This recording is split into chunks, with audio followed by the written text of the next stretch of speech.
Keep it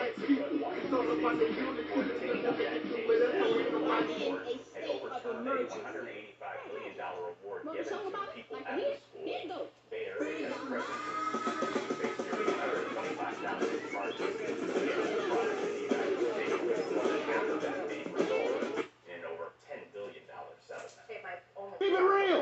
What do? Because I keeps it real like that.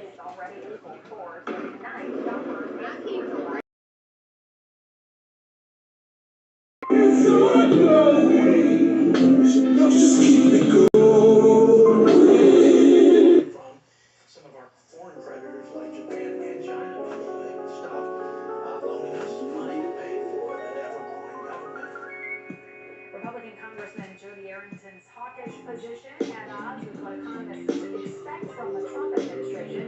The CBO shows the deficit higher with Trump back in the White House.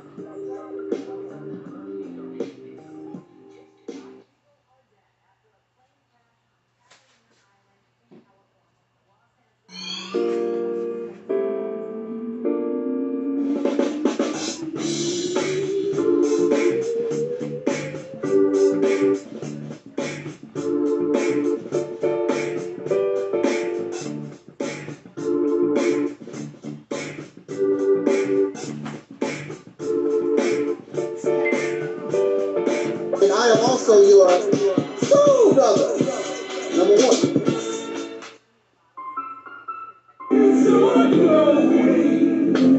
Just keep it going.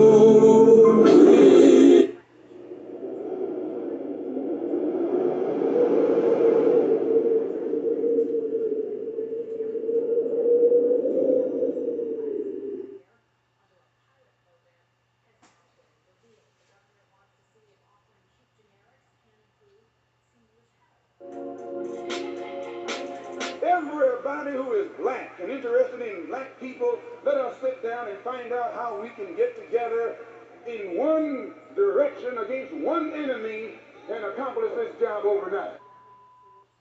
When soul singer and black activist Sam Cooke wrote the lyrics to his song, A Change Is Gonna Come, it was very direct and to the point. With some changes to it, the song was still digestible. In the year 2019, black folks continue to go through the change rather than direct the change. A community activist named Taalib has made an appeal similar to what Sam Cooke was asking for. A change. It said that the meek shall inherit the earth. We ask when. When will the landlords give the meek a free lease? Mr. Ebenrod is humbly asking for the state of Mississippi. This is Dusty Basement Studios, and we approve of this message.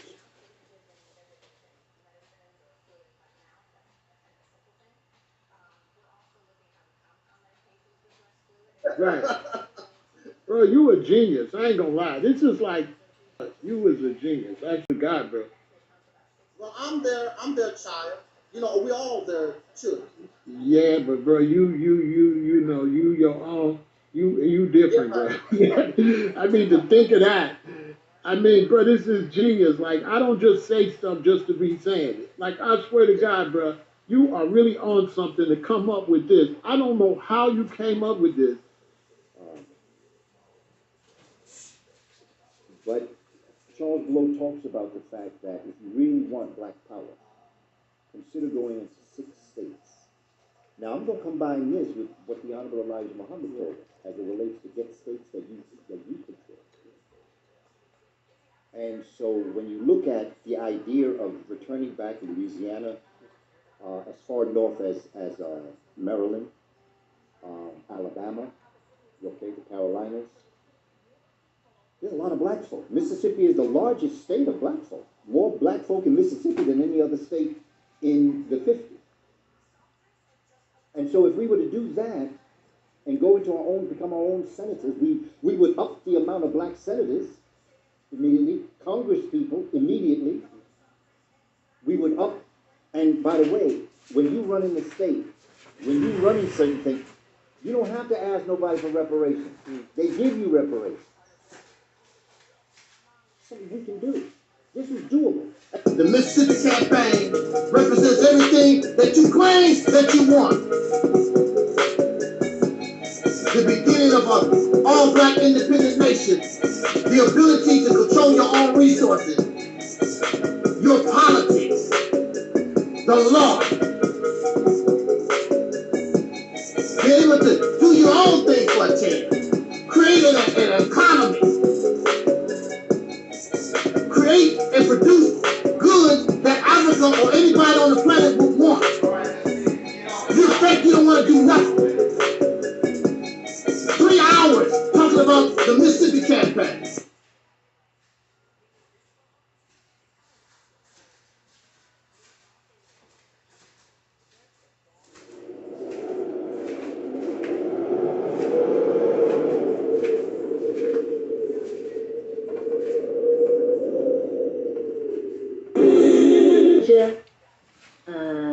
Let's see, Taalib says, can you send a shout out to my platform, the Realities Temple on Earth Internet Ministry? Our theme this year is After Purge Comes the Heal. So shout out to your platform, Taalib. All the best to you guys with continuing to stretch in perspective, to stretch in what is possible, and to continue to bring healing into the space of yourself and others. Yes.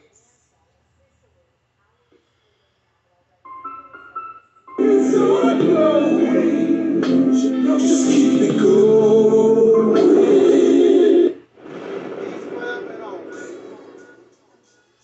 My black people, it's all about the unity. There's nothing they can do with us, so ain't nobody moving me. Like can we make it plain and simple? Bringing knowledge and fire and reality simple. Reality simple. My black people, it's all about the unity. There's nothing they can do with us, so ain't nobody moving me. Like can we make it plain and simple? Bringing knowledge and fire. It's all glowing. Just keep it going. Himself, and you don't realize it. You don't realize it that God has been in prison. The devil was able to imprison God. So right inside your own self, your God self has been in prison, and you have a false sense of self running rampant inside the temple. This is why, you understand what I'm saying? You have to bring reality's temple here on earth. Reality's temple here on earth. Because we have to realize the enemy is running rampant inside this temple. And that is Brother Taalib from the Reality Temples on Earth.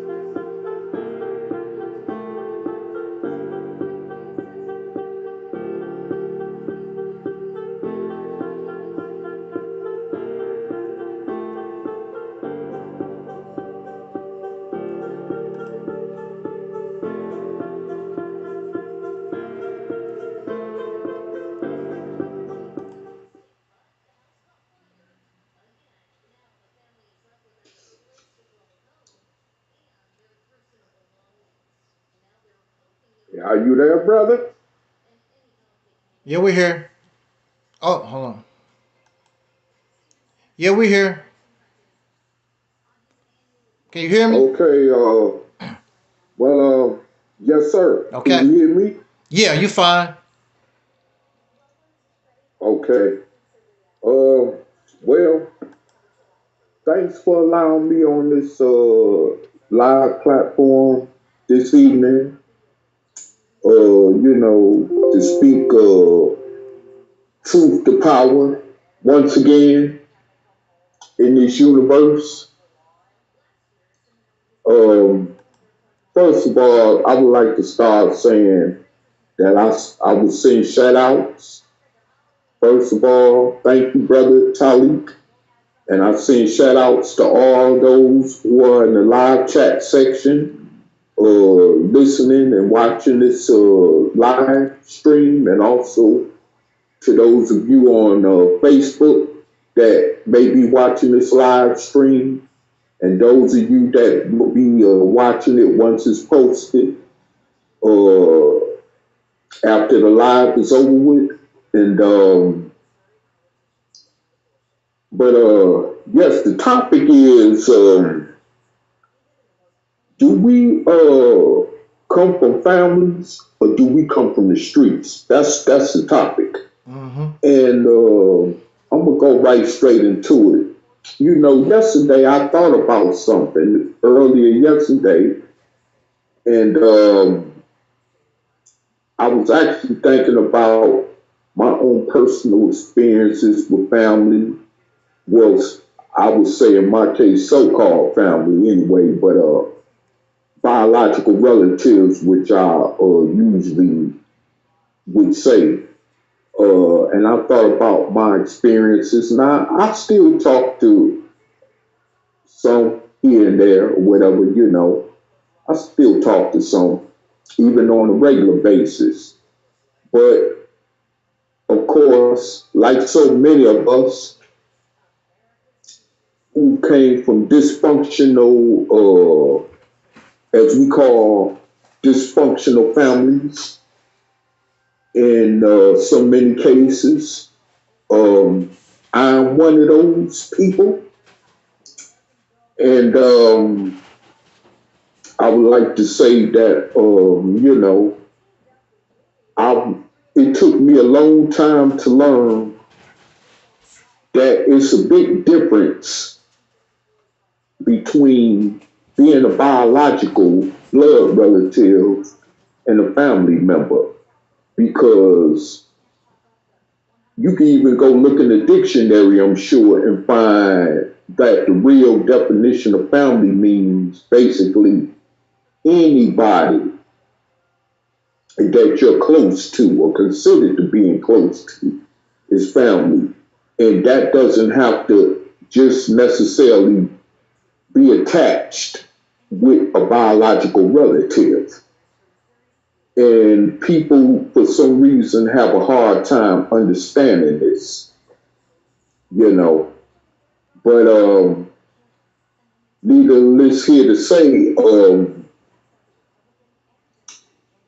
the reason I want to go on this topic because a lot of people, I've never seen no one on social media, nor outside of social media, ever speak on the such topic that I'm about to speak on right now, that I just mentioned. Because, like I said, I thought about, first of all, yesterday, how my own parents met.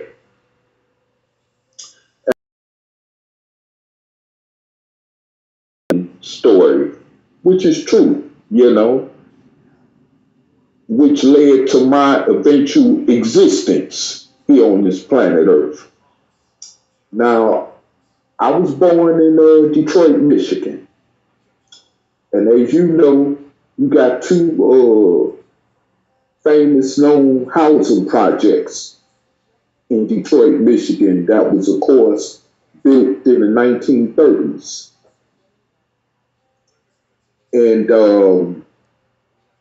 one of them was the Brewster Projects, and another one, which is right on the other side of town, was the Jeffrey Projects. Now, the Brewster Projects, you had different Motown singers like Smokey Robinson and Diana Ross that came up out the Brewster Projects, and I believe you also had some famous people that came up out of the Jeffries too. But definitely, I do know that some of the Motown's greatest music legends, like a couple that I named, actually were raised up and brought up in the Brewster Projects prior to them becoming famous music artists and stuff like that for Motown.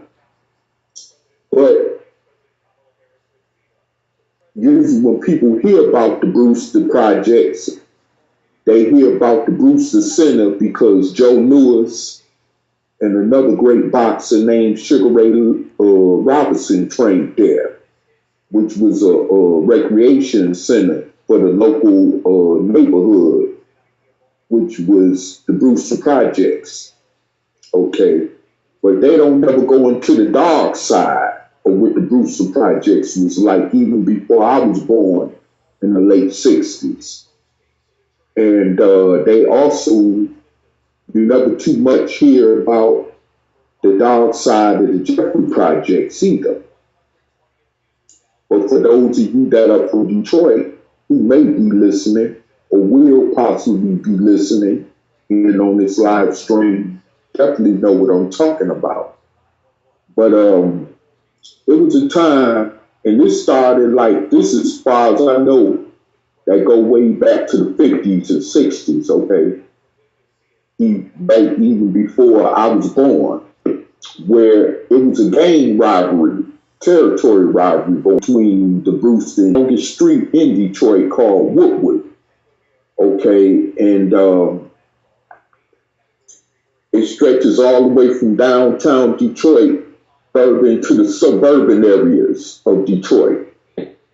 But this particular area where the Brewsters and the Jeffries was like Midtown.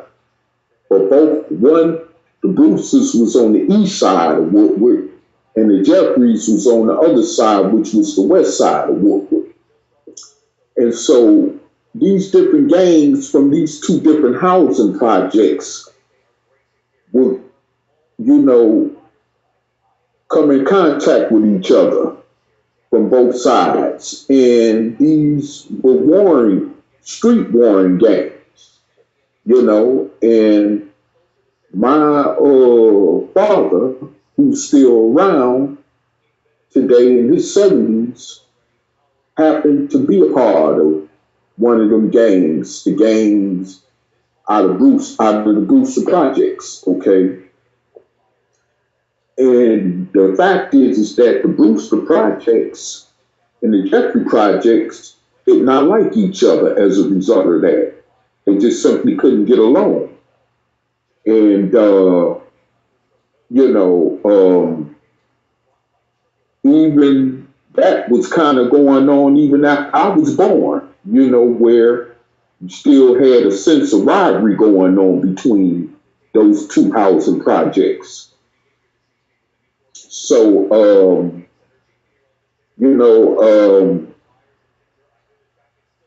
I come to find out that my father and my uncle on my mother's side, my uncle, may he rest in peace, he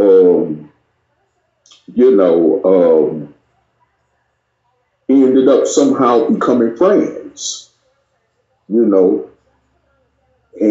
plus they was hustlers. Both of them was hustling because that part of Woodward, where you was in the Midtown area close to downtown, that was one of the biggest hustling and bustling spots during that time of the 60s in Detroit, and stuff like that. And but anyway, however, they somehow ended up meeting each other on the streets. I don't know if it was through the gang robbery contact. I don't know how it went down, but they ended up becoming good friends with each other. From that point, that's how my mother and father got introduced to each other. Well, with that said,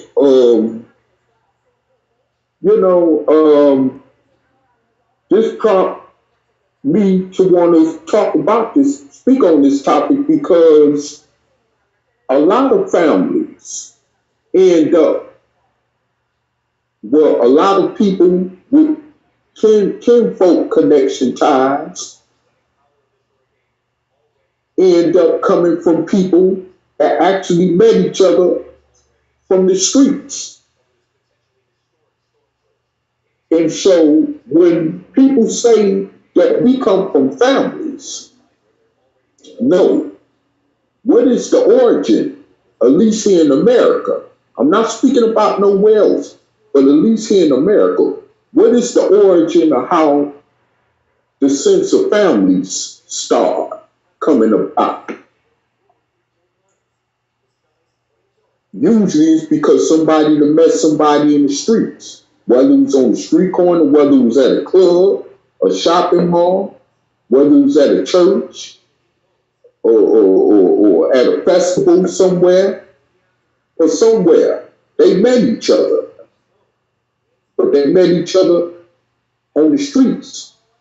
They didn't like wake up and the person that they met on the street was standing right there. You know, they met him on the streets. And this is how many families end up being divided. Because, like in my case, my grandmother, on my maternal side, which is my mother's side, did not really care for my father. She didn't like him. So, anyhow, after I was born, and throughout my life, as time went on, I ended up becoming involved in this some kind of way. And see, that's one thing I learned, that people should not involve a child in domestic relative disputes like that, you know, a kind of way. You see what I'm saying? That child should not be involved in that, because see, that leaves emotional scars, physical scars, and even mental scars on that child forever, even up into adulthood, you know. And a lot of people don't realize this. And so as time went on, I started seeing the way that my deceased mom's deceased mother, may she rest in peace also, started acting toward me in a negative manner. And that was a result because of her feelings, her ill feelings or whatever toward my father. And like I said, in my bloodline, I am not the only one that has experienced this. There are many people from many, many bloodlines that have experienced this, male and female. So I know I'm not alone in this.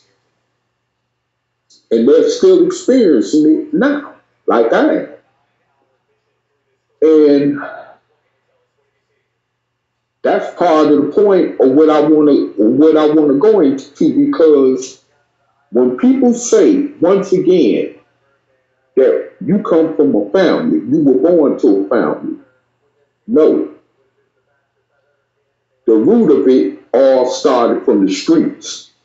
Like I basically explained, you know, coming in on this ride, giving you the rundown of what I'm really trying to say.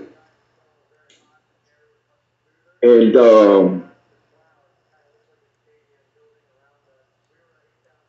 you know, and see, a lot of our youth today, when they say my family is in the streets, I ain't got no family. My family is in the streets.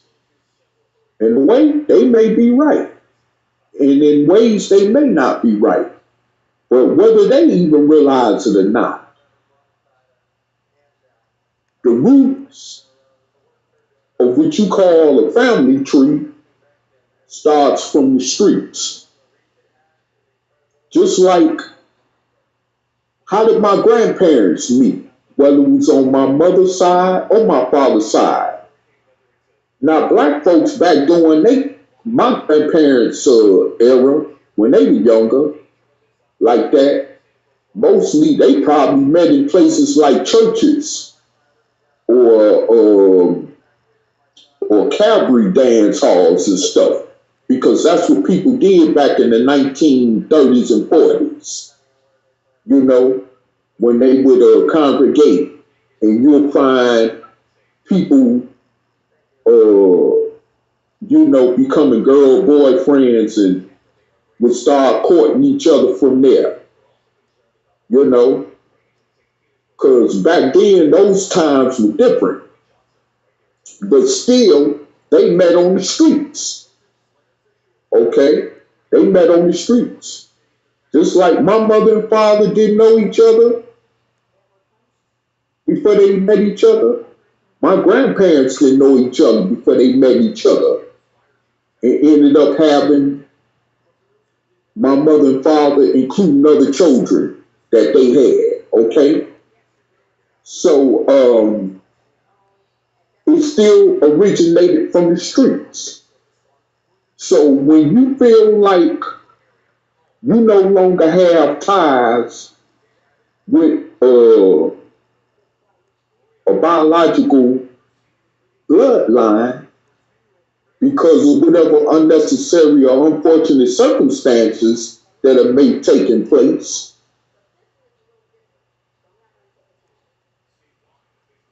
I thought about it yesterday and I said, well, you know, after all, like the younger folks under me say, I'm from the streets anyway. So what do it matter if I don't have a sense of family connection to my relatives? What do it matter? Because it all started in the streets anyway. And more likely, in a lot of cases, that's where it's going to probably end at, you know? Because I've known situations where I've heard people in the past, down through the line, say that, well, both of my parents' side don't get along. Both of their sides hate each other. But they caught up in the middle of it. You see what I'm saying? That type of situation.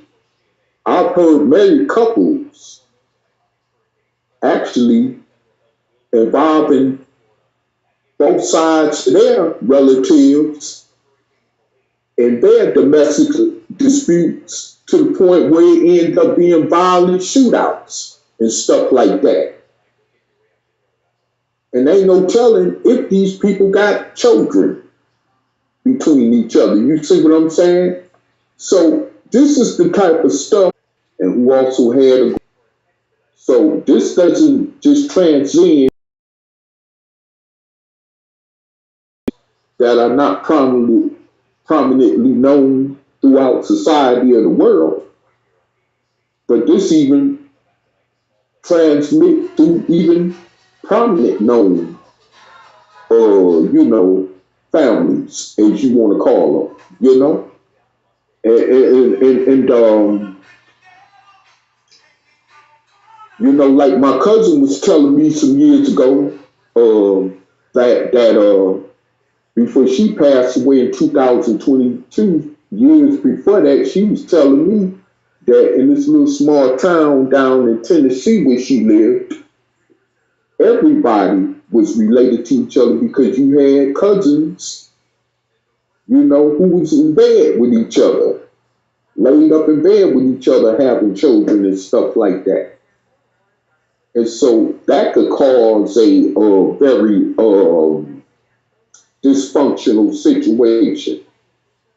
And see, that don't even, and see, here's the thing with that.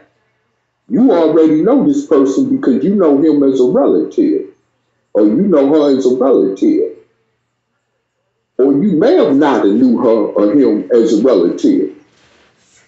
You see, but at the same time, most of the time, children come about in this world is because relatives met on the streets,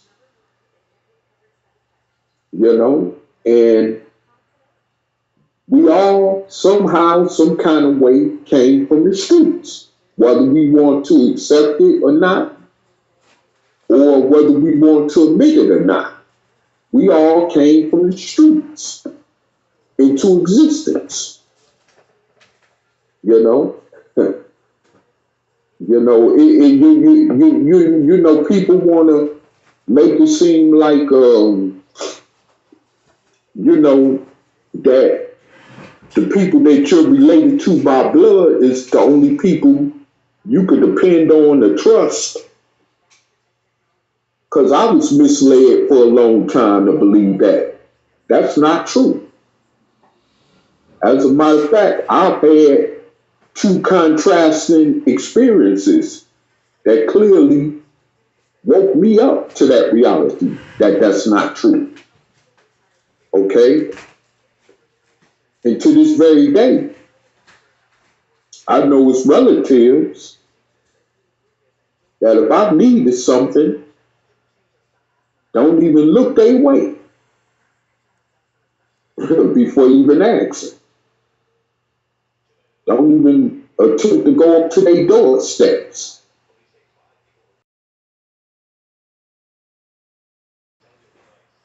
Or have known people that I never met a day of my life and ended up like they was giving me the last back shirt off their back, you know?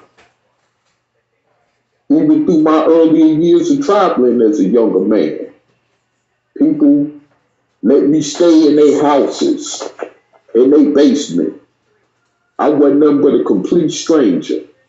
People would let me in their homes, didn't know me. At nighttime, just to use their telephone. You know what I'm saying? People would let me stay. People would give me a whole room back to myself in their house. Didn't know me. From Adam's apple to apple. Didn't know me from sun to moon. But would give me a room all to myself in their own house. Give me money, food, all that. A lot of relatives, I wouldn't even anticipate a thought like that in my mind of actually,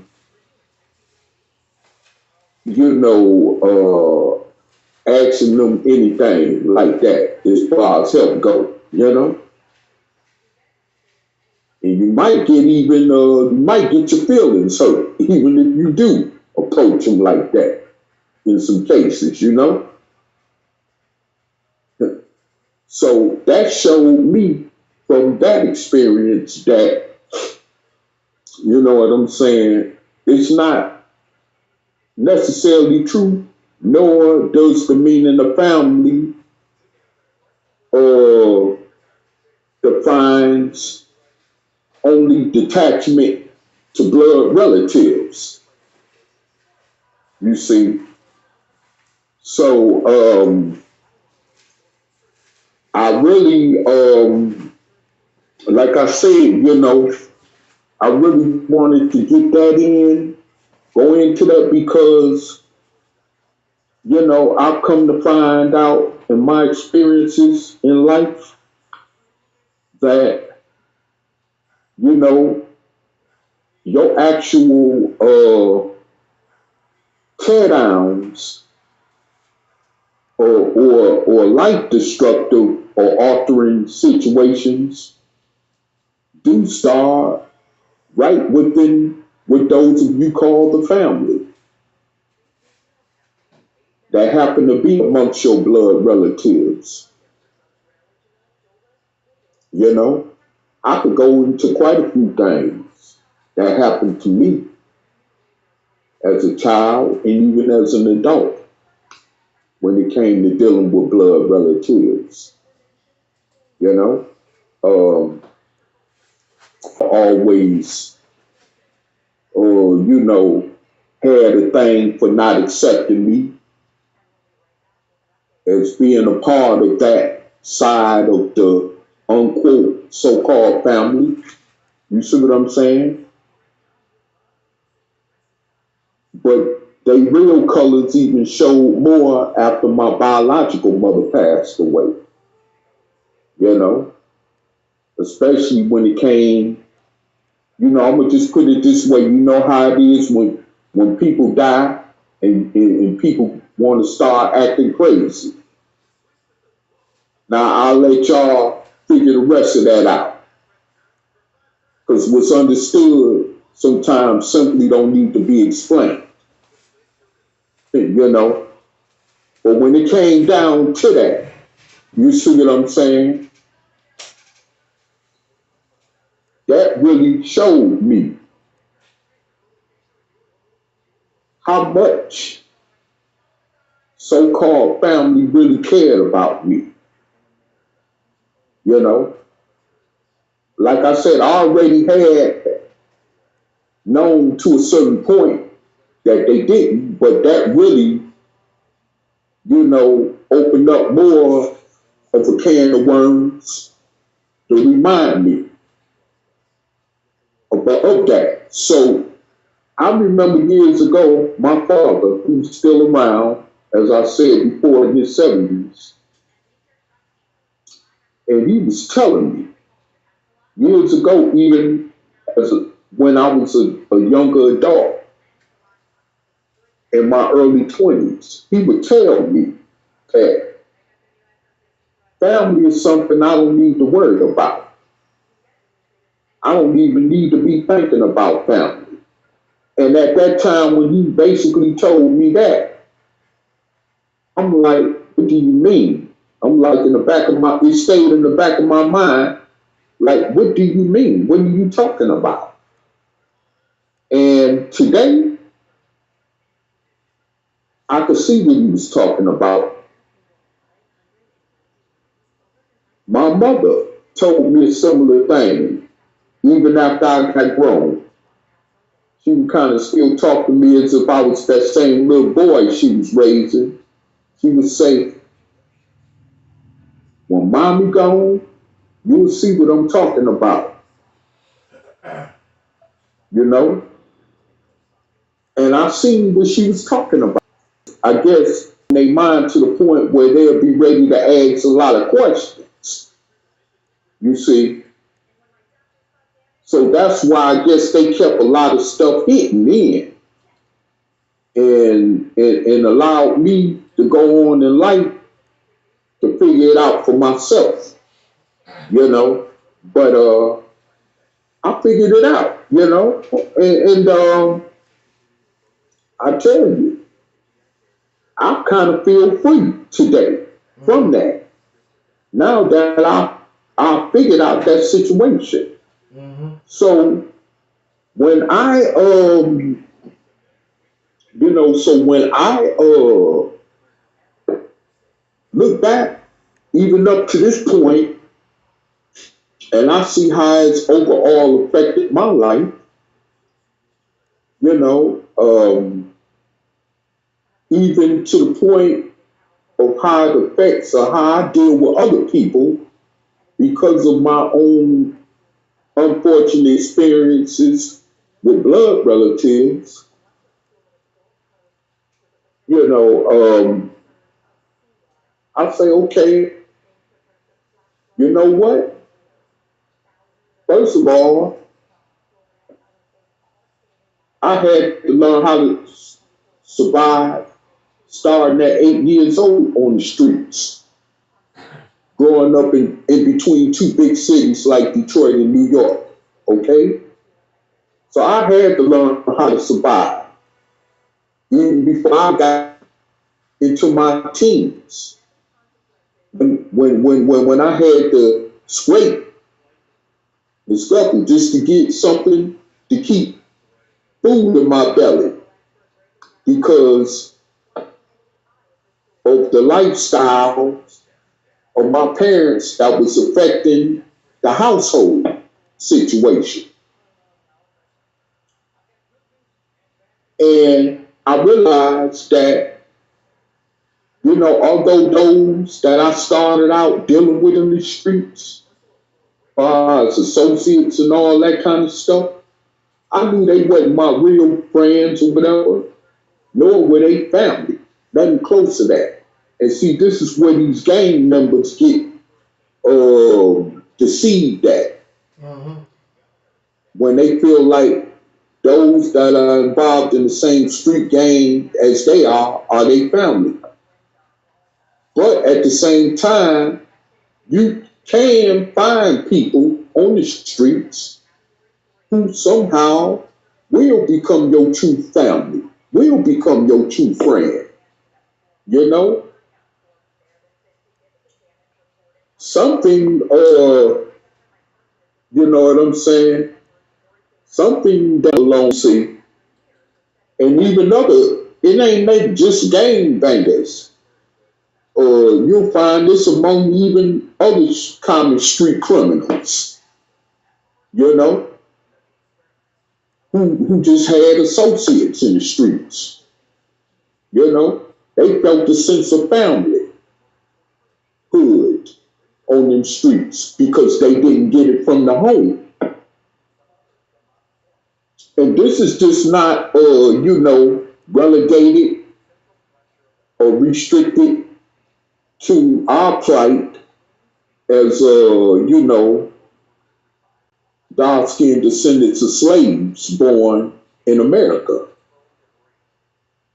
This is even restricted to this is even applied to other ethnic groups, may I say, you know, whether it's Caucasians, whether it's Asians, Hispanics, and the list go on, you know.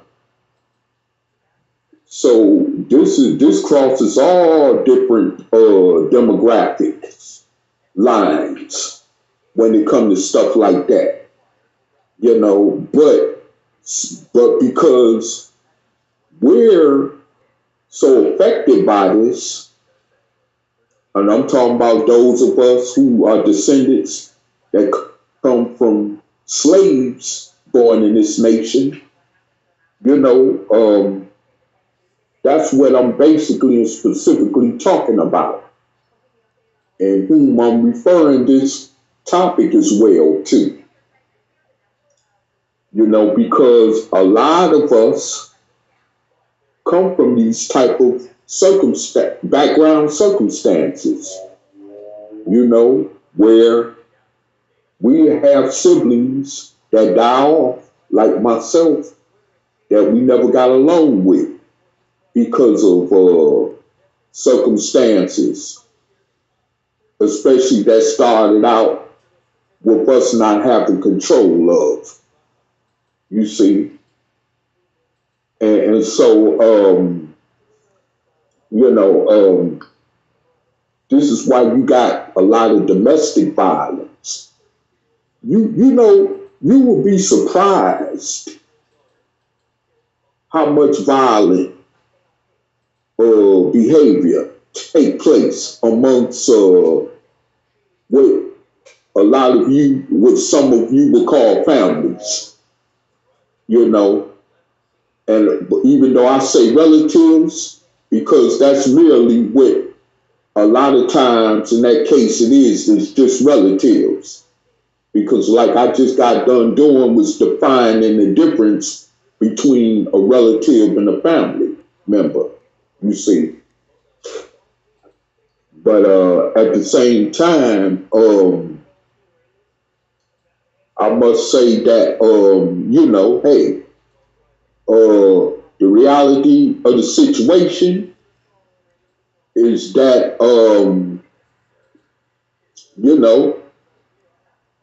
we're dealing with a situation right now,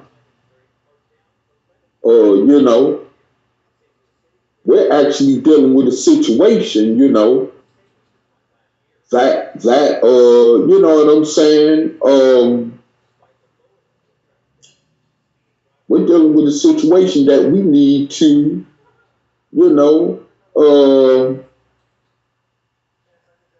be very aware of, when it comes to dealing with each other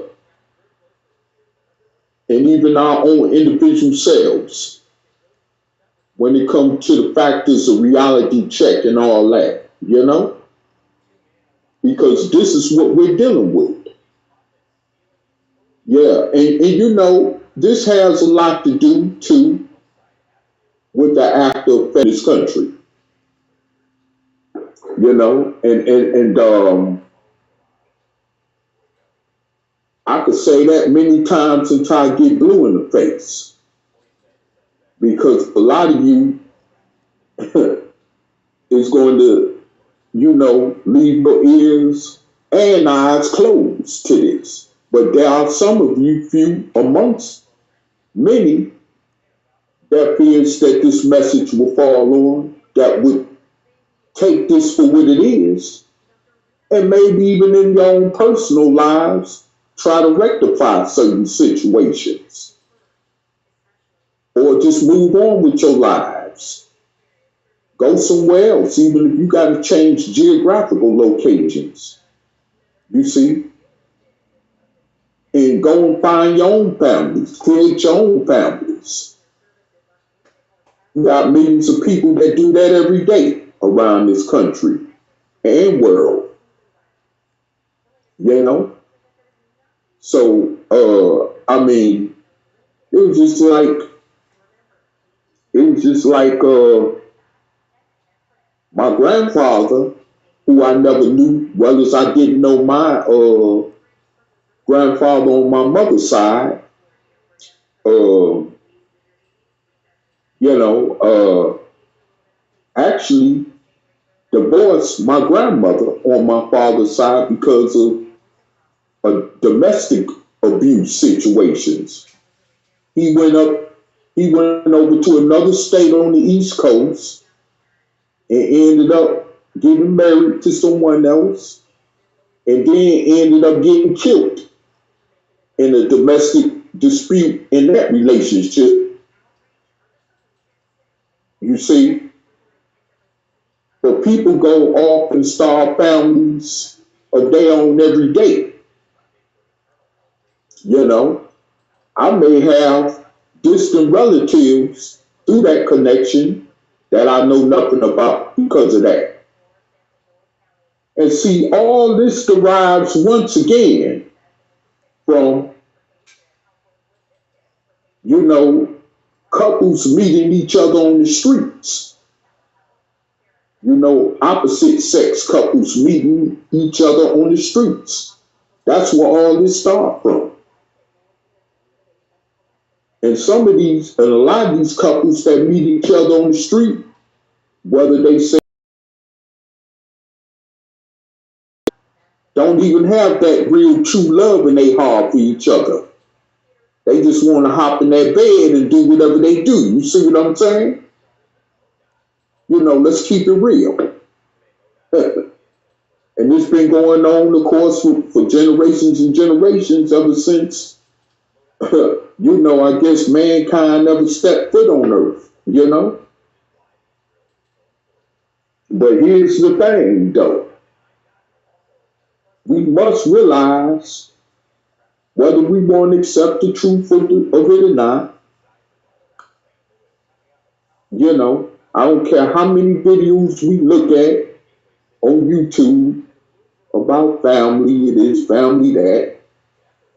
People can tell you a lot of stuff. You got people paid like therapists, psychiatrists, who try to define the meaning of what family is. They'll just throw anything out there. They don't care. As long as they getting paid to say what they gotta say. That's all that matters to them. But the truth of the matter is that since you want to look at relatives all the time as family without asking questions and without further investigating and inquiring about certain stuff and situations, I'm going to say this. Your family started in the streets. It didn't start at home or in the bed. It started in the streets. Then it led to that, into that direction. But it started on the streets. I met plenty or different type of women throughout my life, whether it was in the clubs, whether it was, you know what I'm saying, on the streets, shopping malls, wherever it might have been, you know what I'm saying? Now, if I would have decided to take one of them home with me some kind of way or whatever, that'd have been from the streets. It's like I didn't know her, she didn't know me. And then all of a sudden now, you get other people involved talking about, oh, okay, you just started your family. Yeah, you may have started your family. If that's the case, but it started from the streets. You see, it started from the streets. And this is where we got this, a lot of us got to get out of that mindset, you know, about relatives or her, actually, a relatives. Yeah, man. you know,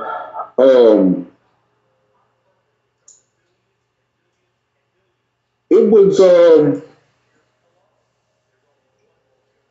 I've actually heard of people actually paying off other people to murder their fathers, their siblings, or their wives, who they had children by, over insurance money, people that wasn't even related to the family whatsoever in any kind of way, especially through blood connection.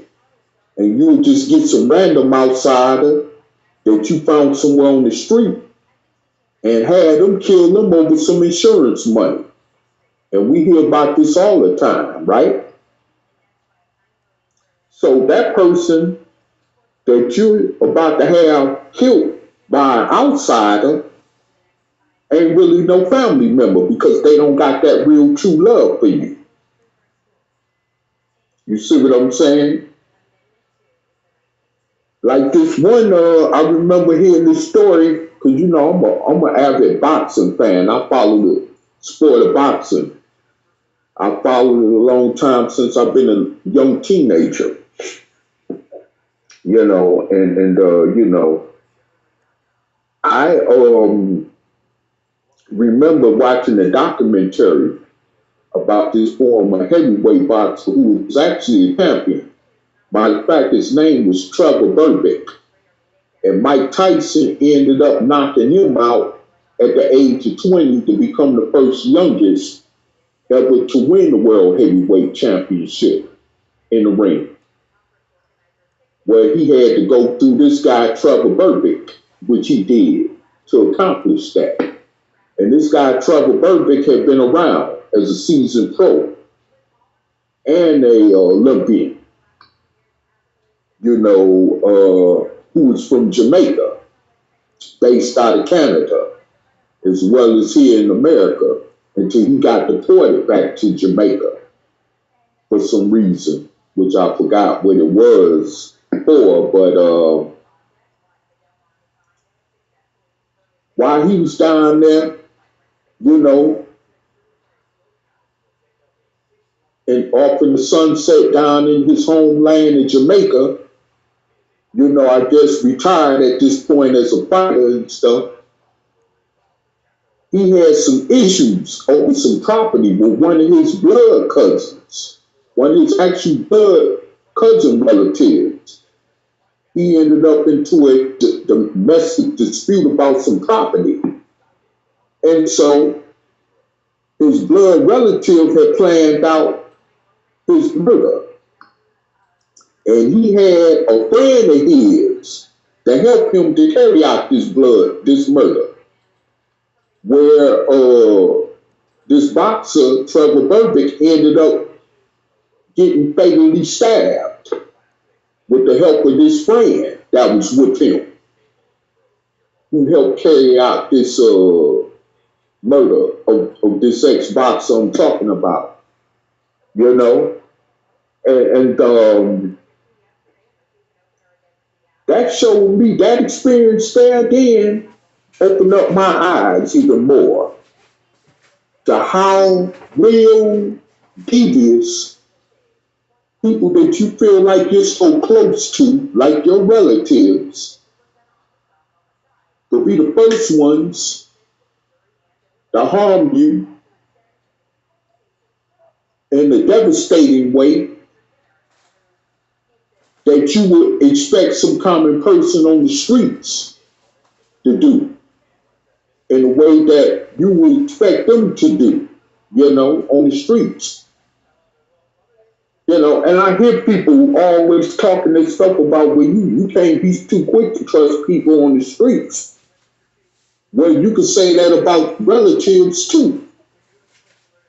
See? But when I say that, that's when people want to get quiet. Because people really, you know, about that. So people want to get quiet and people want to start trying to take the conversation to somewhere else, or or letting the conversation go all together because they don't want to hear the truth, especially if they're not right in the heart. When it comes to something like that being brought up, is which I'm speaking about in this topic. And there's several relatives I've tried to have that conversation with, and obviously it didn't resonate. They tried to go to another subject, or oh man, I got to get off the phone. I got something to do. I'll get with you later. You know, no, it's because they don't want to hear the truth. Bottom line, you know when people you're conversing with want to hear the truth about something, and when they don't. You know, so with that said, you know, I really got to the point that I actually just myself in similar situations that I don't even care to even want to dwell in verbally about. Even though I still love my parents, dead or alive, but like somebody said, it is what it is. And we have to come to the reality sense of the situation that, man, we come from the streets. That's the bottom line today. Now, I know when I decided to hook up with Brother Angel Snup 7 to have this live, he decided he would let me go solo. But I am right now, because I don't want to get tongue-tied, so I am giving him the open invitation if he wishes to expand on this. And I'm going to, for a moment or few, let him have the mic, especially because on his platform. So, brother Taalib, would you like to share anything on that you may know about?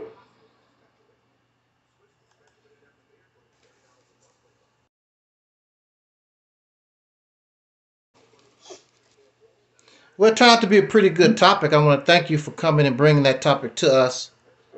Yes, sir. Tonight. I want to say before we go any further, usually we simulcast on Facebook, but I want to let everybody know that Facebook flagged my Facebook again, saying that I'm associated with dangerous individuals. You know, the bull crap again. Same thing. These social media platforms do not want me to talk.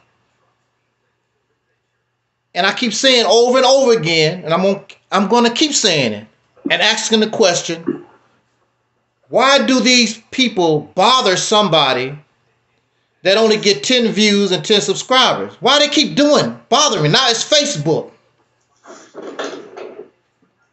flagging me for being associated with dangerous individuals and organizations, but never say who the individual is, and don't say who the organization, these dangerous people that I'm supposed to be associated with. I'm praising them or whatever. That they flagged, I was talking about Minister Farrakhan and Savior's Day. Is the Nation of Islam is Louis Farrakhan the dangerous individual? Is the Nation of Islam the dangerous organization?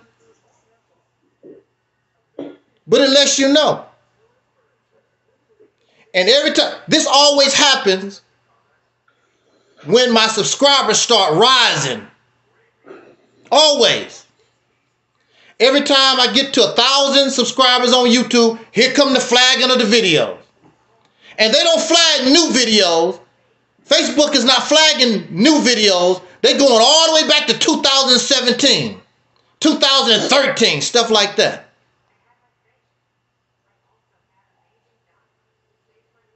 I don't know, it might not tell you anything, but it definitely tells me something. And the only thing they do is want, sometimes I feel like, well, I don't need to speak no more. I just shut up or whatever. But when they do things like this, because I want to go out on my terms, I'm not going out on their terms. The only thing they do is give me the energy to keep rolling, to keep fighting. You're not going to run me off Facebook. You're not going to run me off YouTube. I just keep making channels and keep them up because people going to find me. If people didn't want to listen to Angel Snuffing Up 7, I'd give it up. I would just give it up. But apparently they want to hear my voice, regardless to these suckers. So I just want to say, I don't know how long this is going to last, or they just going to tear my Facebook down or whatever, but we're not simulcasting on Facebook. It probably would be a month or so before they let me live stream. Like I said, it's because the views start going up. I always tell you that the views on Facebook is higher than the views on YouTube. As soon as I said that, Facebook start flagging me.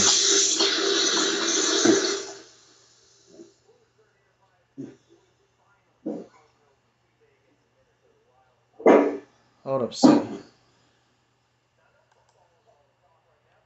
But anyway,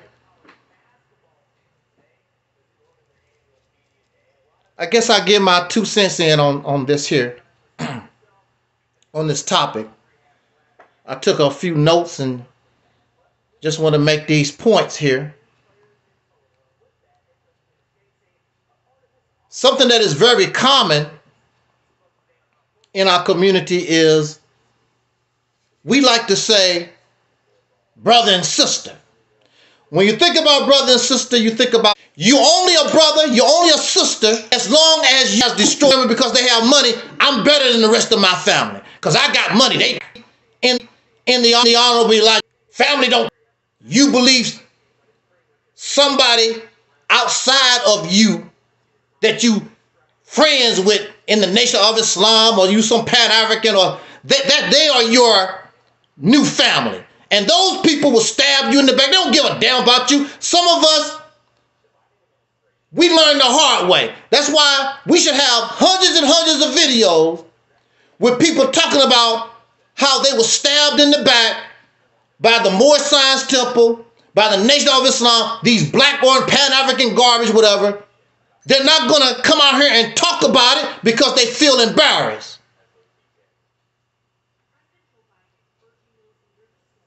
They feel embarrassed. That's why they won't talk about it. And they've given thousands of dollars. They've given a lot of work to family. When they can't use you no more, they kick your ass out the door. Because that's what it was all about to begin with. These people aren't your family.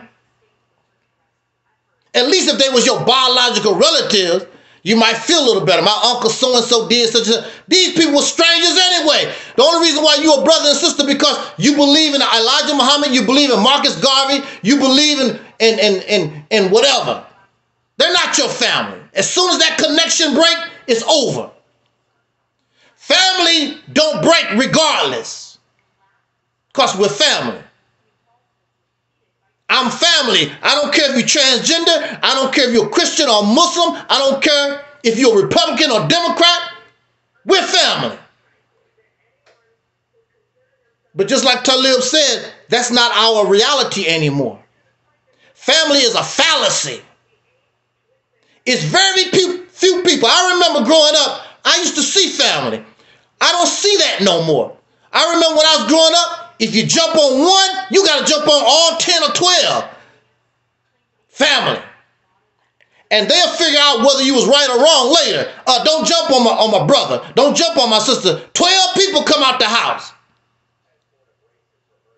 Because you jumped on a family member. Whether it was right or wrong, we'll figure that out later. You don't jump on family. You don't see that no more. Unless, like Brother Taalib was said, unless maybe you're a gang member involved in crime. They don't play that. But we don't do that no more. After integration, because now They ain't nowhere to be around. Regardless to 9 years helping Farrakhan. What happened to me? These people clap. Family, brother, sister, they clap. They happy because you got cancer. They happy because you got hit by a car. They happy you was incarcerated. They happy at something happened, bad happened to you. These are your brothers and sisters. They hate your guts because you don't believe in, not part of the garbage that they're part of. This so-called family. I found people, when I was driving trucks, I found a group of people that treated me more like family than my own biological family. And unfortunately, my incarceration destroyed that relationship because they didn't even know I was incarcerated. I just fell off the map.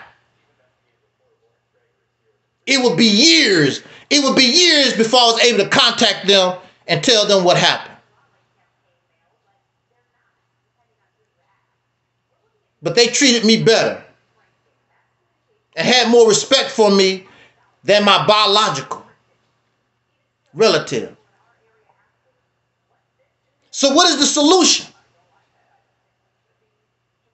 The solution, like we say here all the time, it's a different, you have to create a different environment. Because this current environment is destructive. This current environment that we live in does not feed the soul. This current environment is sickness.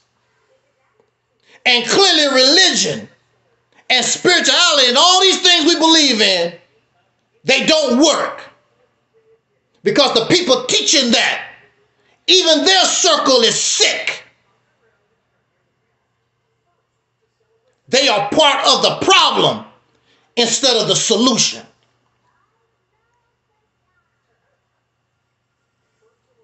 Family, it shouldn't make no difference. People are different. Also, skin color is still an issue in our community. You too black. You still, you run your mouth and talk all this black is beautiful stuff. You really don't like black like that. That's a show. Because what they say, actions is louder than words. You ain't producing darker folks. Y'all get together and you find yourself another lighter skinned person and you keep producing lighter skinned children, not dark skinned, not black folks. So that's a lie. That's false. And who do you follow? Who's your leadership? It's always a lighter skinned person. It ain't nobody black. It ain't nobody melanated. You look at these people, where your melanin at? The main ones talking all this melanin stuff, light skinned folks. Where your melanin at? And when they get angry, the real them, who knows how many times they have called me, they slip. Ooh, you black son of a. Then they have to make up an excuse. Well, I don't mean black. They have to try to explain. No, you don't like black like that. Because you're trying to insult me. And you're using the word Angel Snubbing Up 7 as a black this and that as something derogatory. Something to humiliate, something to shame. You don't like black like that. Why don't you say angel is an angel? You're not going to do that. You're not going to, because you don't want to, you're trying to humiliate, degrade me. And that's the way that you're using black. But you saying that black is beautiful and the melanin, you're liars. They're liars.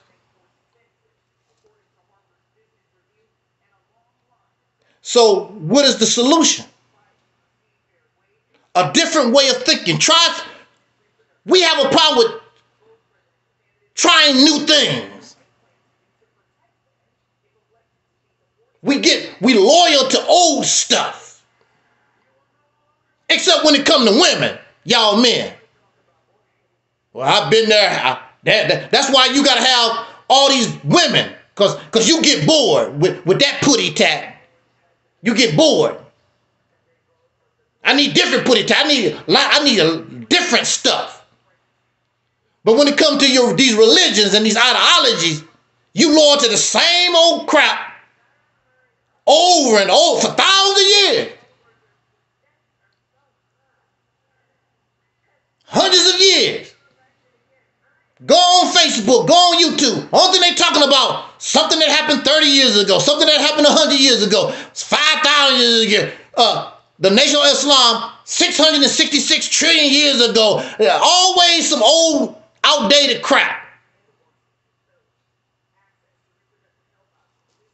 Minds never open to new ideologies, new way of looking at life. The reason why a lot of animals, insects, and life on this planet, the reason why many of them are still here, because they change.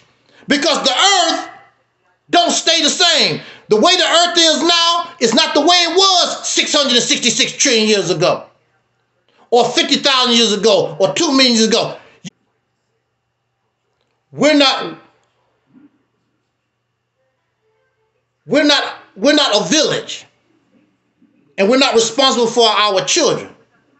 We are putting the lives of our children into the hands of individuals, two people, mommy and daddy. And that system is not working. And that system is based on vanity. My blood. Nature don't give a damn about your blood.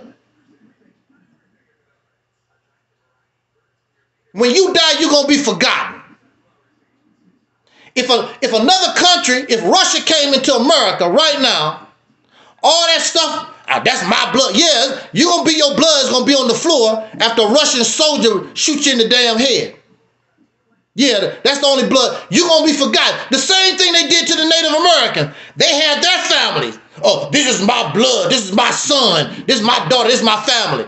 When the Europeans came here, they don't give a damn about that. Who knows how many burial grounds? You could be living on an Indian burial ground right now. These people came in here, tore all this stuff up. They didn't give a damn about the bears. They didn't give a damn about the crocodiles. They didn't give a damn about the Indians. This is mine now. Tear all that up. So what happens to your blood? I'm doing this for my blood. Nature don't give a damn about your blood, individual blood. And then most of y'all, you have not even produced your own legacy. Your legacy really is the white man's legacy. You still carry the white man's name or the Arab's name or some other man's name. You did not create and do your own thing.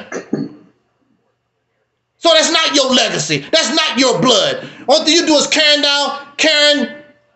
the legacy and the history of another man. So it's not yours anyway. Because technically, you're still in a slave position. You are physically free. Well, actually, you only have privileges. You're not free. You only have privileges in jail. Because as soon as you get out of line, the people that run the prison will correct you real quick. So in Africa, there's a proverb. It takes a village to raise a child. In some animal species, birds and some mammals, all the babies are raised by the whole family. In some species of animals, you don't know who the parents are. The babies will never know who mama is, will never know who father is. The whole group raised the babies because that's my family.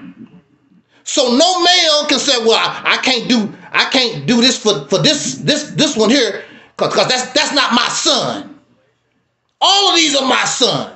All of these are my daughters. But see, in our system, how we roll right now,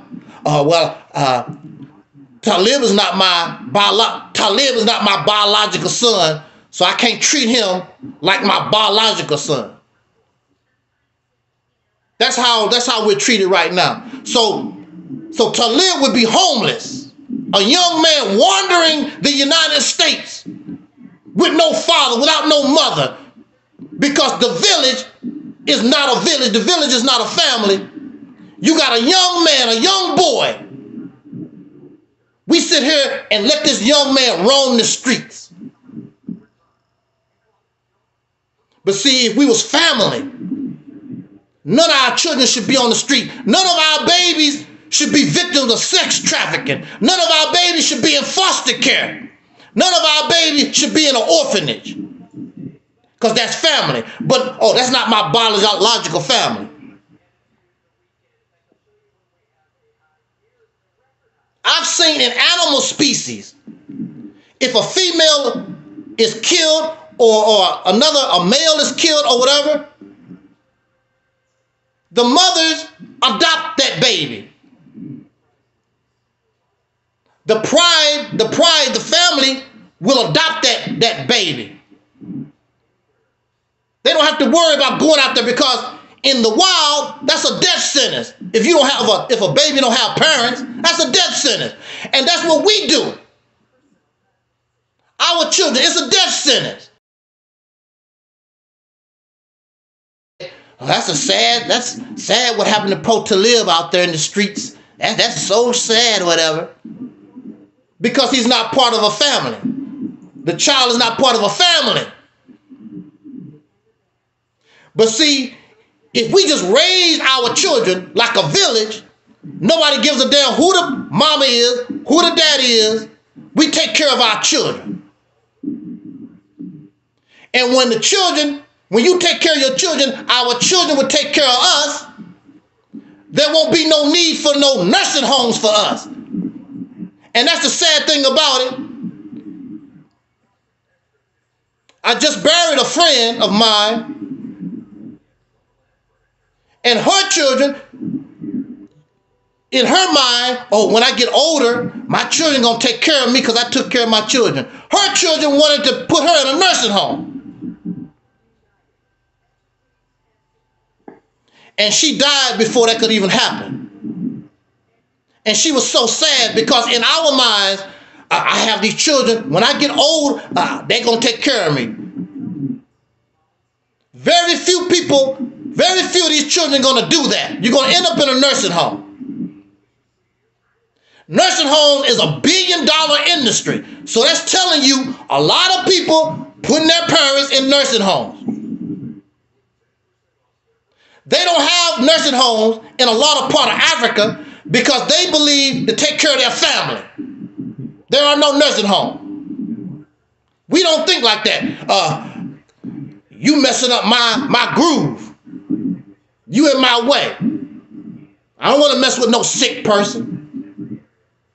But our parents was there, many of them, they was there to wipe your nasty butt. They fed you, they clothed you, many good parents. So clearly, how we're living right now is not working. If we adopted our children, there would be no gang members. There would be no drug addicts because we take care of our children. That we wouldn't give them opportunity to be exposed to street life. Because that's my boy. That's my child. But we just like Brother Taalib said here, and I noticed that this subject is very important, and it's something that's close to his heart. Something that he wanted. All of us should want that. But it's not our reality because we're sick. But what you expect? We live in a sick society. We are in a sick situation. And we've been in it for so long, it's normal. It's normal. That's the sad thing about it. I want to turn, let me see if I can see these, see if I got some comments here I want to see. Let's reach.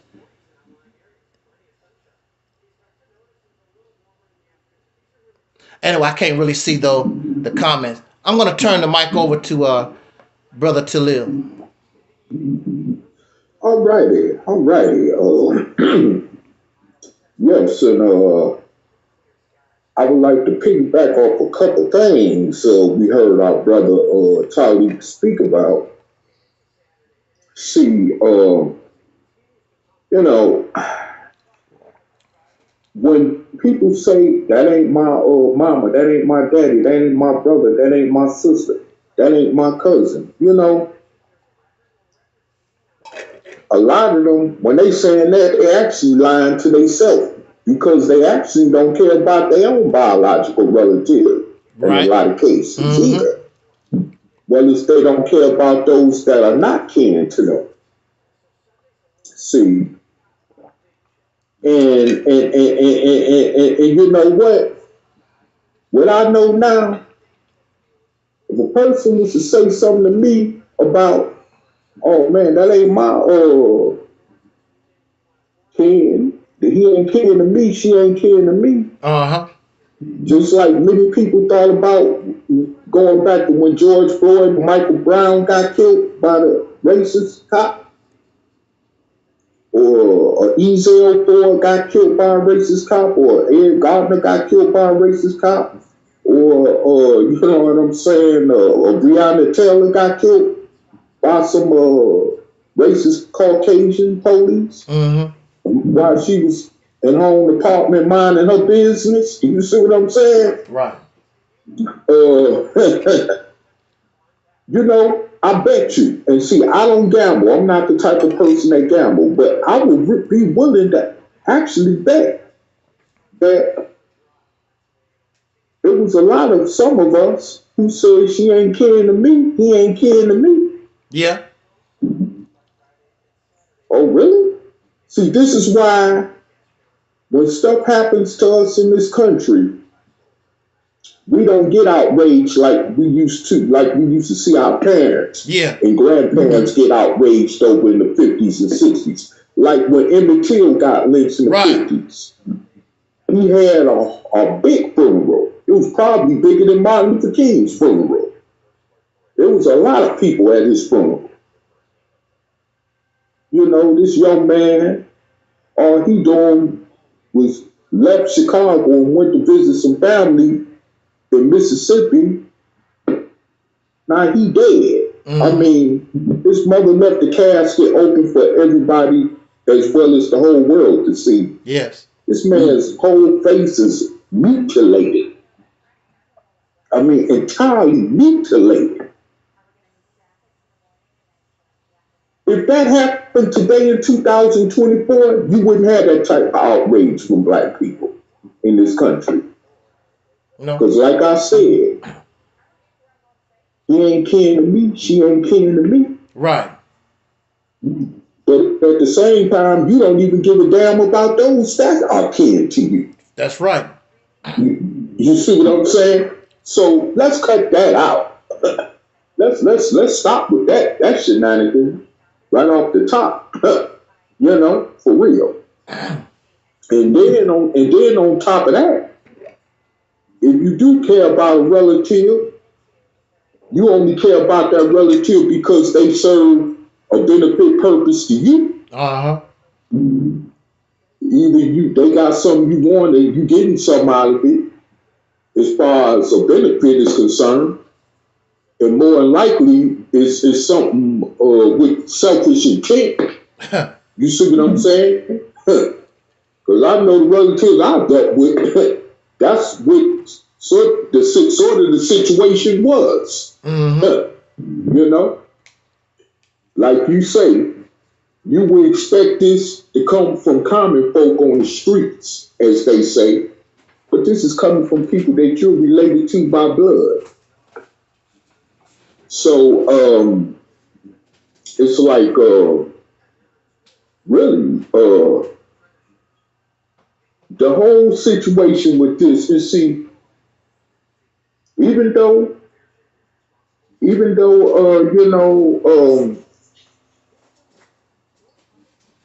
I don't agree with a lot of things, when it comes to other certain type of people, right?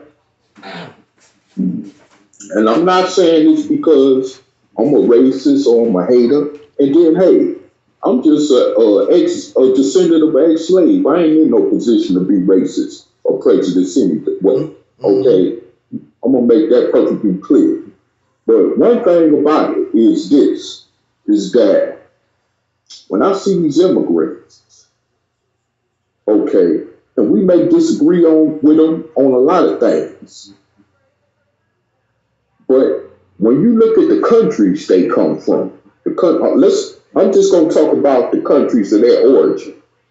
I ain't gonna talk about them and what their position is in this country. I'm gonna talk about the positions of the country of their origin. Like you just heard the brother say, they're not known for sending their people to nursing homes when they get old of age. Mm-hmm.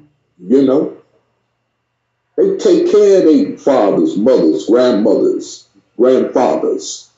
They not gonna sit there and let them die off in no nursing home. Mm-hmm. I mean, I'm talking about countries, poor, ravished, war-torn countries like Vietnam, Philippines, Cambodia, or countries like the brother mentioned over in Africa. They not finna sit back and watch they relatives go out like that. I know in places in Southeast Asia right now, little islands, which you normally don't hear about. That's not as popular as some places in South Asia is, like Thailand, Vietnam, places that you've heard of. But they got islands in that regional part of the world where people actually raise their children like a village. Mm-hmm. Everybody work together. Don't nobody lay down. Everybody got to get up and work if you want to eat. They might not do it the way we do it in America. Everybody work together. As what he said, even in that case, they might not even know who their real biological mothers or fathers is because of that situation. And you know what? I'm not saying that any child in this planet should be denied to know who their parents is as far as who they came from. But at the same time, in a lot of cases, because of the situation that we're moderately living in a country like this, maybe sometimes that's good. Mm-hmm. You know, because we know chemistry-wise, a lot of parents don't get along with their children, like a lot of children don't get along with their parents. Mm-hmm. Chemistry-wise, I'm talking about chemistry. Your chemistry makeup has a lot to do with your relationship with your child, with your relationship with your parent. And this, when it comes to humans dealing with each other, when it comes to the nature of humans dealing with each other, a lot of times we come in this world not even wanting to have nothing to do with our parents. Our parents might even raise us, treat us well, buy us the best of things, take parents' house, collaborate together to try to murder them. Fortunately, they didn't do it. They didn't succeed, but they actually tried to murder their parents. I mean, they raised them, you know.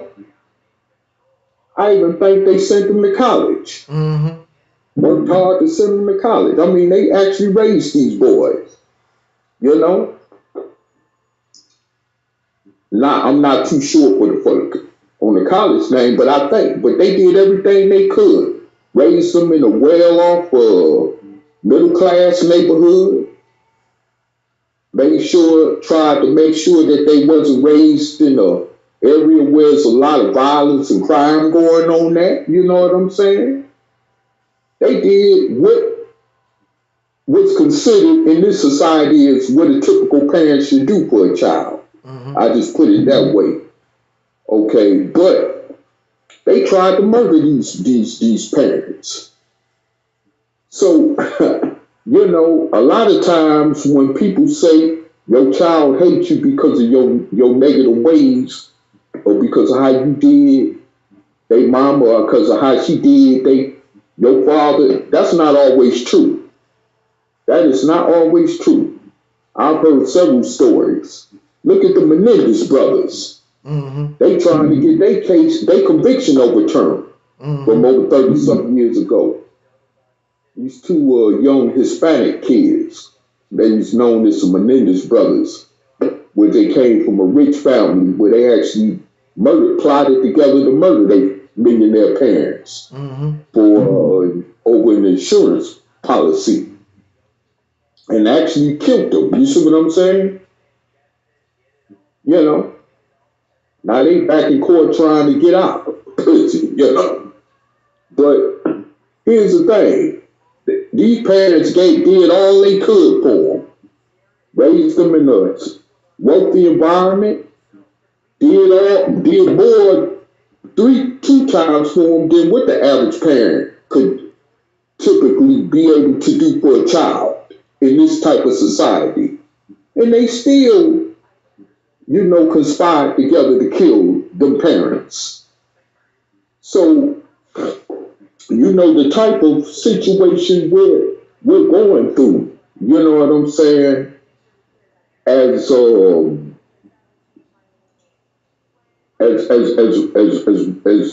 when it comes to so-called family, in this type of society, people really got it wrong. You got to depend on your family. Immigrants years ago. That ain't always true. But see, from their perspective, because of the different, they and Americans start realizing the reality of when it comes to that thing called family, then some of them wake up.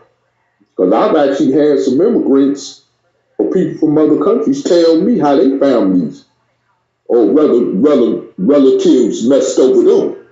And more than likely it's after they got to America. You see what I'm saying? Yeah. So yeah, it's like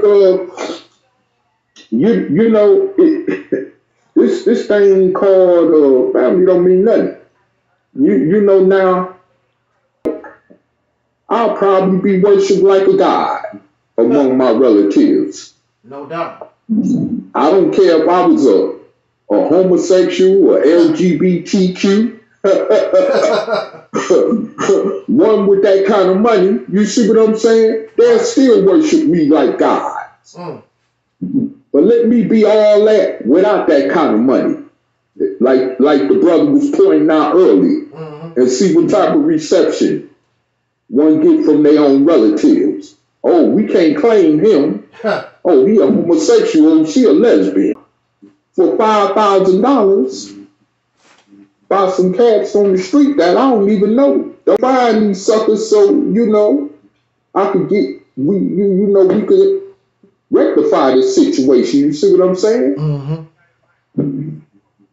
No, I ain't getting in that, man. You on your own. I got family to take care of. You know what I'm saying? Like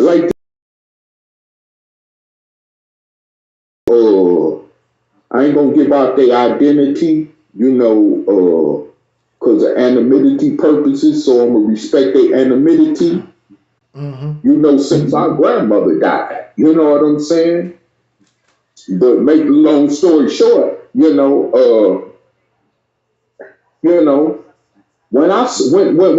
I got that type of response there, and then you had this other fake so-called cousin of mine, right? Now, this Negro, and he done me something wrong too. This Negro, you understand, and whether I played a part in it or not, the way I did, he had no business doing what he did. But here's the thing. Because I stopped paying him rent,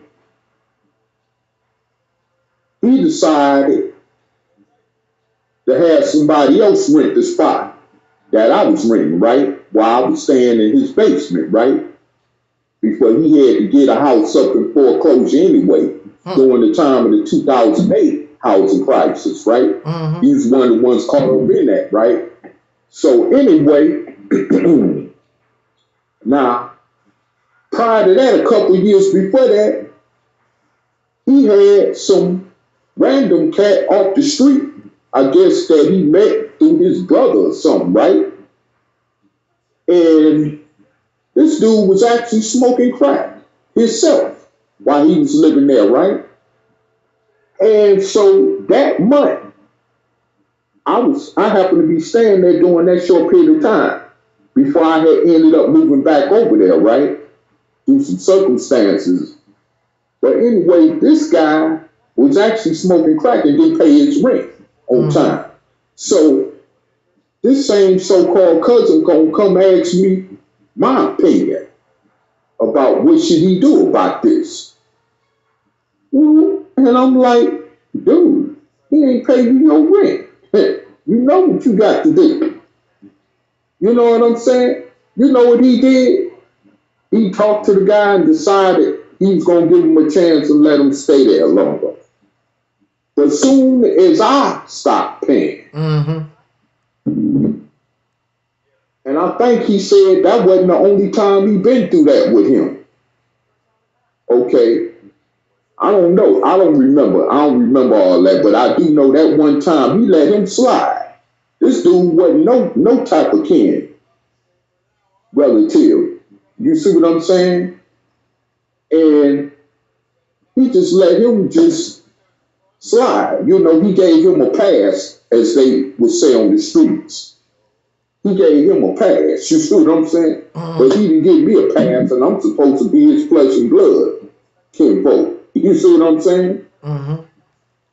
And plus, come back, think about it, he was charging me more rent than he was charging. And I'm like, giving this a time not to forgive. It's a certain things, okay? That's just the kind of heart I got. Even if it comes to some people that are relatives that have done me wrong. You see what I'm saying? And so he playing games instead of being a man telling me he don't want to be bothered. Don't call his phone, period. You know, I would respect him more if he came at me like that. Because I ain't got time. I even told him, I'm not going to go through them emotional tantrums like before, blocking your number and all that. I just won't deal with you.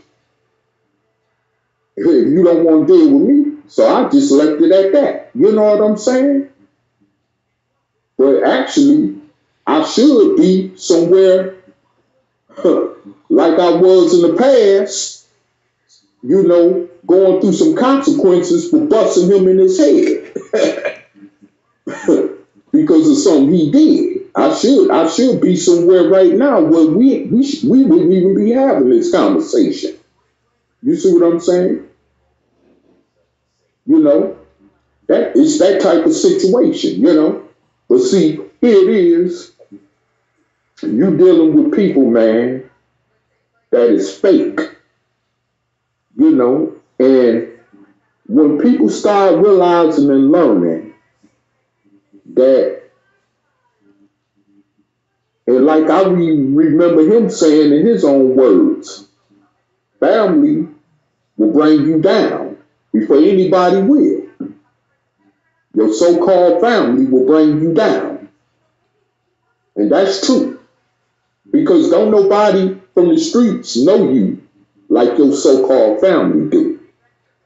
Well, they think they know you, and a lot of times they really don't know you. But since you've been around them all your life, or they figure they could just say or do anything to you or whatever and and you won't respond in a unusual way or stuff like that. You see what I'm saying? It's all gravy to them. But see, this is how a lot of domestic violence situations pop off. You know, I've heard the children actually killing off whole families in the household. Just one day, I guess they had enough of whatever the case was. I don't know the whole situation and just shot the whole family up. You see what I'm saying? Or when they murdered their mama, their father, their cousins, their sisters, their brothers, all that. See? But because of this, the type of society we live in, you know, like someone was saying, this produces this type of circumstances. You know, this actually produces this kind of circumstances because you're first of all you playing mind games with people, and number one you playing with people's feelings. Okay, and whatever you feel or think about them is one's prerogative. Okay, but if you feel like you don't really like them or care for them like that, why just do the simple thing, walk away, leave them alone? But unfortunately, a lot of folks ain't got, the courage to do that or the sense enough to do that. You see what I'm saying? So they'll rather push a person's button to the point to see how far they could go. And a lot of times it'll end up backfiring. I'm pretty sure that most of you who are listening to this live stream could attest to that some way or another, you know? And it's like, man, the way it's coming down to now, where hey, even your parents, who say they don't claim somebody because they ain't their biological son or child, like I heard the brother speaking on, it's like a lot of times they don't care nothing about that biological son or daughter they got. And what they do is, instead of manning up and being responsible, even if they got to pay child support to help take care of that child they help brought in the world, they go help somebody else take care of their child. That ain't even theirs. You know? And see, that part I don't agree with. How is you gonna help somebody that you in another relationship with take care of a child that ain't even yours? You need to be leaving that responsibility in the hands of the other father who actually supposed to be fathering them children. But you will abandon your own biological seed and do everything in the world to take care of somebody else's children. And then when that backfire in your face, because the father of that child don't like the ideal that you all in their children's life like that, now it's a big conflict of interest. Now somebody got to get hurt or even possibly die. You see what I'm saying? And all this craziness going on, you see? So my thing with that is, man, is that, this is the reason why I say that if you truly gonna raise a child like a village would, or as you say, as it takes a village to do, then it needs to not only include other people's children, but it needs to include your own children as well. If you have any children of your own, you see. And I mean, man, it's just crazy, And the thing about it is that we don't even, think about the fact that we taking care of children that we actually think is our biological children and aren't really our children. You know how many brothers right now is paying child support at the order of a court for children that ain't even theirs? And if they stop them child payments, they end up getting locked up. Like I heard about a brother in my hometown. He was paying child support for years that this woman claimed was his child too. And come to find out, finally he had got a blood test done. He found out that wasn't his child. And so he refuses, continue on paying that child support money. And they locked him up for 2 years in prison. But of course, he made his way back to court on appeal.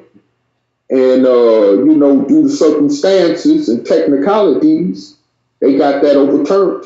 And he didn't have to worry about that no more. But the fact that he had to go to prison over it, period, even seen in the news, more than likely. Where you will find people, once they found out that wasn't their child, and they stopped them child payments, and the folks wasn't trying to hear that, even if they proved to them that they wasn't the actual biological father of that child. They still, said, well, we got to go on and lock you up. That type of situation. And then they got to figure all this out in some prison law library just to try to fight their way up out of incarceration over something rightfully that they shouldn't even be incarcerated for in the first place. You see what I'm saying? So, I mean, it's really crazy, when you actually think about the whole circumstances of the situation, and what's going on when it comes to this family thing. It's not real. Not in the society that we live in. It's just not real. And like I heard another brother just say on this line, that a lot of times when men lay up with these women, they go from woman to woman anyway, even after they done had children with this particular woman. If they've had children with this particular woman, they go from woman to woman, and stuff like that. So that's not being family. In order to establish the principles of a family, first the love, it got to come from the love in the heart. And if you ain't got that love in the heart, that unconditional love in the heart for someone, especially that you helped brought in the world, then that's not a family member. That's just a relative. As a matter of fact, even though y'all may be connected by bloodline, but that's really somebody from the streets at that point. Because I've heard a lot of people say, I don't even know my father. Even if I seen my father or mother, I don't know them. If I seen them on the streets, I wouldn't know them. Have you ever had those of you listening right now, throughout the social media sphere audience, would y'all actually, I know y'all have actually probably heard that many times coming from people's own words, that they don't even know some of their parents. Some of them don't even know their parents, and said that they wouldn't even know them if they seen them on the streets. And stuff in reality happens like this. You might bump into somebody that actually might be your parent. You might realize he's kind of older than you, and y'all might even end up getting into a fight or a conflict about something unrelated. To be knowing that that's your father you are actually finna get into a physical confrontation with, or that's actually your son you're finna get into a physical confrontation with, because your son don't know you. That's reality in the world that we're living in, especially in the society that we're living in. See, I could throw all kind of examples out there, which is straight up real. And take it from there. You see what I'm saying? Become a village and then end up becoming a nation, or like you say, you want your own independent nation. we're gonna have to start, you know, unifying as a village. But of course, in the circumstances that we find ourselves in, especially as dark-skinned descendants of slaves born in this nation, where likely we're not going to see that in this generation. It may have to take our grandchildren or their children to come after them to actually see that reality, but we have to plant those seeds. You know, it's just like those colonists who came over here from Britain had to plant those seeds in order for America to become an independent country from Britain. And a lot of them didn't live to see that, let alone did they live to see even the more productive times that came from their struggle to make that a reality. They didn't even live to see July the 4th, 1776. Nowhere close to it. They even died maybe one or a couple of 100 years before they could see that. But they started somewhere to plant a seed. Now, how they did it, of course, most of us, including myself, may not agree with it, but they had to start from somewhere by planting seeds. And that's the same thing we got to do. Not in the exact way that our oppressors did it, but we have to do it in a way that's going to be harmonious and coexisting for everybody involved. You see what I'm saying? But the thing about it is that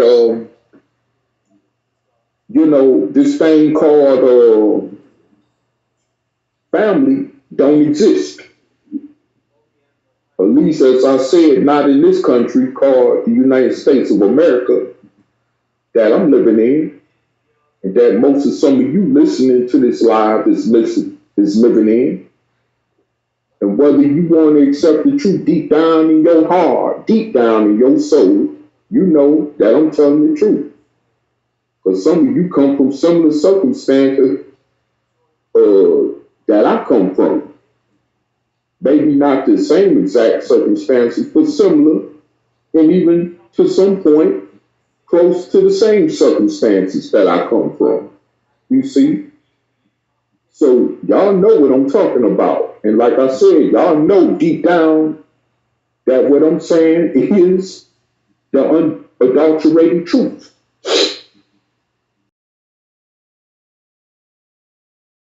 We just gonna have to start accepting this for what it is. And if we don't, we gonna continue on existing like we do, with nothing but division. You know, division has permeated society so much to where even if you see someone on the streets that may be related to you by blood, like I said about the example, do you know that it's actually rival gang members in places like Chicago and Los Angeles, California, that have actually tried to kill each other over rival gang affiliation and didn't even know they was related to each other by blood. Yes, we got people that are in the Crips, gangster disciples that will actually kill each other, whether they wearing their hat tilted or opposite way, or whether they wearing different color clothing on their bodies, will actually be ready to kill each other over something like that and don't even know that they're relatives. This this is the type of situation where we're in. I've actually heard of brothers in prison, actually incarcerated in the same prison, stabbing each other. Actually, I remember this one guy. He didn't help raise me, but I was around him somewhat when I was a young child, and my aunt used to mess around with him, you know, and one of my aunties who's now deceased, may she rest in peace, used to mess around with him. And they used to call him twin because he had a twin brother. So they called them both twin. Well, both of them ended up in prison. And they was in the same prison. And one twin killed the other twin. You see? In prison. Not this didn't happen on the street. This happened in prison. You see what I'm saying? So, you know, the thing with that is, man, is that, you know, this thing, as far as division, when you dealing with those that are related to you by blood, kindred line, is very complicated and very serious when it comes to the dividing nature behind, you know. I remember a while back hearing about two brothers in my hometown in the local news there getting into an argument and one killing the other brother. It was probably over something that wasn't even worth arguing about. You see what I'm saying? But this guy that just got killed by his own flesh and blood, who come from the same room as he did. You see what I'm saying? So, I mean, man, you know, when you think about these kind of things, and I say to myself, man, you know, it ain't no such thing as family. Even as we knew when we were growing up as kids, at least as me and brother Taalib knew when we was growing up in the 60s and 70s as children, and you know, family is simply not family no more like it used to be. And that's just the reality of that. You know, brother might want to give some input thought to help us close out. And of course, he might turn the mic back over to me since I started with this topic to close us out. But I'm going to digress to him.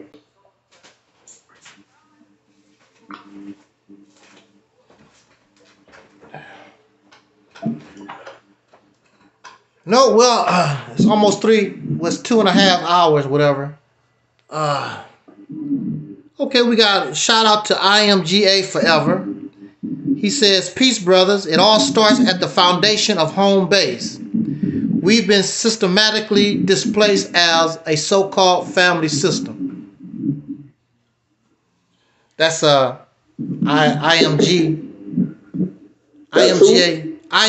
Forever. Okay. Before I turn this over to you, brother, I want to respond to that. Okay. It starts from the home. Okay. Like I began this live podcast with saying was before it even reached the home, it starts in the streets. Let's forget these people that decided to get together to have a union by helping to birth children in the world, which can be a part of starting a family if it's structured like that, as you say, in the home, didn't meet in a home. They met outside somewhere in the street. Probably at some strip club or something. Probably at a after hour club or something, or at a shopping mall, like I said before. But they met on the streets. It didn't start in the home. If you go back earlier to what I said, and even once this video is posted, when our live shuts off, you will see how I basically chronically organize the topic by implicating that before the situation reaches the home or perhaps the bedroom as well. since we want to talk about the unquote family, not a situation like that. I said that we must understand and realize that we started this situation on the streets.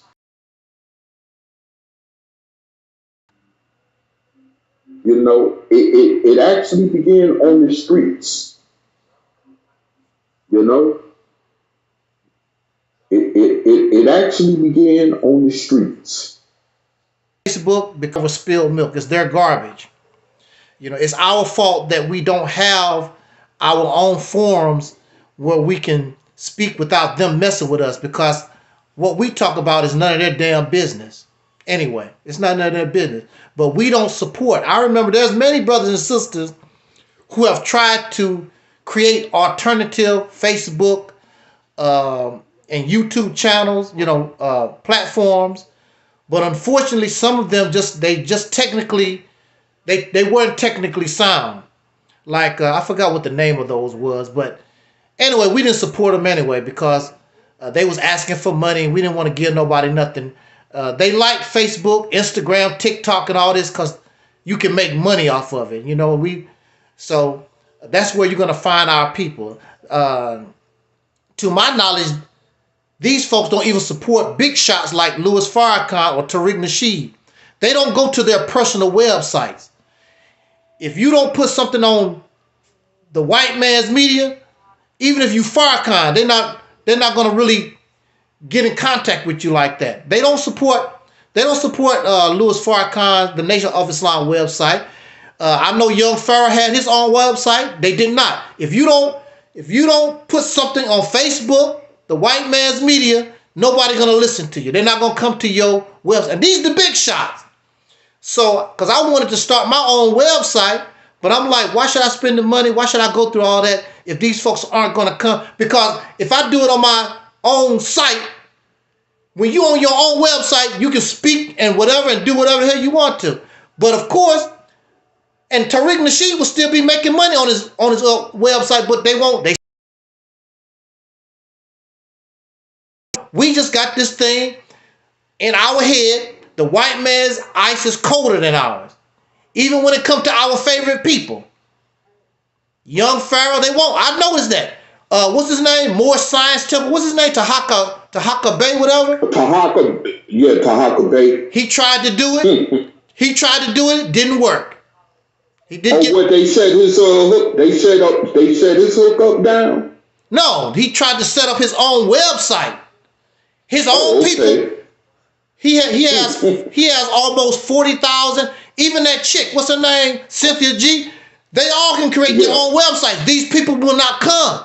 They will not come to your website. You have to. Umar Johnson, he should be able to have his own website. And they come in, and he can talk however he feel. But he's on Instagram. And he kept messing with Facebook until, Facebook just kept flagging his channel down. All he got left now is Instagram. And pretty soon he might not be on Instagram like that. But this is their garbage. It's their garbage. It's none of their business how we talk and whatever. They judging you. I don't like that. And they shut you down. We shouldn't have to go through that. But this is what we want. This is what we like. So there's no sense to complain. We don't want to do any better. It's not like we can't do any better. We don't want to do any better because the white man's ice is colder. Even these Pan-Africans, where y'all website at? No, you on YouTube. You on Facebook just like the rest of us is. Facebook, Instagram. Where the Pan-African website? They won't support them. They won't support them. And when you first start off, when you're a fledgling,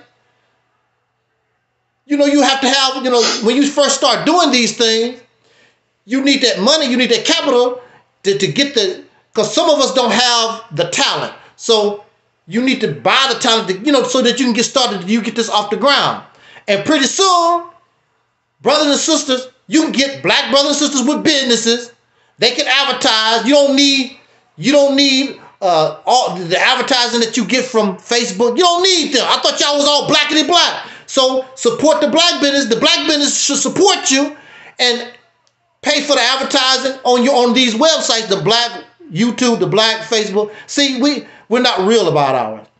And the Honorable Elijah Muhammad always said, it's because we're going to have to be forced to do it. We're going to have to be forced. People blame Dr. Martin Luther King about integration. Oh, the integration, Dr. King. These people wanted to do that all the time anyway. He had nothing to do with that. I never heard Dr. King say, I want to integrate so I can get a cool glass of water from the white man. I never heard him talk like that.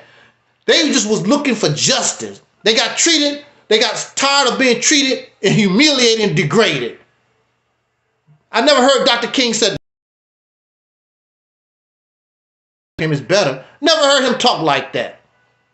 These people, as soon as they got opportunity, that's what they did. They always wanted to do it. The slave always wanted to. It's like a cat. You got a cat rubbing up against your leg and you kick the cat away. Get the hell away from me. But then as soon as you stop, the cat is so happy. He get to rub against your leg. Monster, meow, meow. He always wanted to do it no matter how you treat. That's how we are. We have a slave mentality. It has nothing to do with Dr. King. We have a slave mentality. We want to rub against the white man's leg. Row, row, row. That's how we do. That's all we want to do. Has nothing to do with Dr. King. That ain't what Dr. King taught. Matter of fact, Dr. King taught economics. Do for yourself. He taught those things. He taught economics. They don't talk about that part of his speeches. He talked about we have to do for self. He taught those things. But they only focus on the nonviolent protest, which the nonviolent protest got you happy on Facebook and whatever. I wish these people would take they are. They will kick all your black asses off of YouTube, all your black asses off Facebook, Instagram. I don't want no Negroes on my crap. I wish they would. The only reason why you're able to do what you're doing because of the law. That's the reason. A lot of the reason why women doing what they do because of the law. Take these laws away and watch the real men come out. It's the laws is what got you your little what they call your butter biscuits. These laws. Take these laws away. Women gonna be in trouble again. The homosexuals gonna be in trouble. Black folks gonna be in trouble because it's these laws. Take the law away, it's over, it's done. And we say it here on our program all the time. The right situation in the world happens, we're gonna see the reality of things. Because these folks skin in the grid. Look, they said, why is racism here? Oh, racism ain't never going nowhere. Why racism isn't going nowhere? Because somebody is teaching it. Why are there new crack addicts? I'm a baby. I don't know about no crack. Somebody taught the child about crack. Somebody taught the child about drinking beer and getting high. Somebody taught these things. Some adult taught the children. If people was against crack, there should be no crackheads here. This is a new generation. Weren't even born. A lot of these people doing crack right now weren't even born during the crack epidemic. But they doing crack. They doing heroin. They doing meth. Because some adult teaching it and they keeping it going. So they keeping the racism going. They getting taught. They will smile in your face. Then they go home. Them Negroes, you know, I'm so glad they flagging Angel Snuffing Up 7. Them Negroes shouldn't be on Facebook anyway. You know they talk behind your back. That's the reality of it. The only thing that's protecting everybody is these laws. And once you remove these laws, watch the real people come out. Because that's what they was all the time anyway. And you don't want to protect yourself. I'm the reason why we keep talking about the Mississippi campaign. So if something should go down, you're in a position to try to defend yourself and help yourself a little bit. Right now, you're done. You're done. And they talk about the white people get burned up in the sun. You think that the black folks gonna take over? No. The person that's gonna, the people that take over is the next strongest people. And it ain't you. The next strongest people will probably be worse than white folks. They might be worse. You see it now. Yeah. You see it now. Yeah, you see it now. Absolutely. You see it now. Excuse me, but yeah, but you're right. You see it now. But I'm stupid. Taalib is stupid. We don't see nothing. Y'all ain't just nothing. They talking crazy stuff. They don't know. Watch. And really, I would like to be dead myself. I would rather prefer to be dead than step and see this stuff in reality. Because you're going to get it. Not like Invo. Invo said you're never going to get it. Oh, no, you going to get it. You going to get it real good. That foot up your ass, oh, you going to get it. Really, really deep. And I want to see your God help you. I want to see your Pan-Africanism help you. I want to see your Muslim, more science garbage and comedic. I want to see how that help you.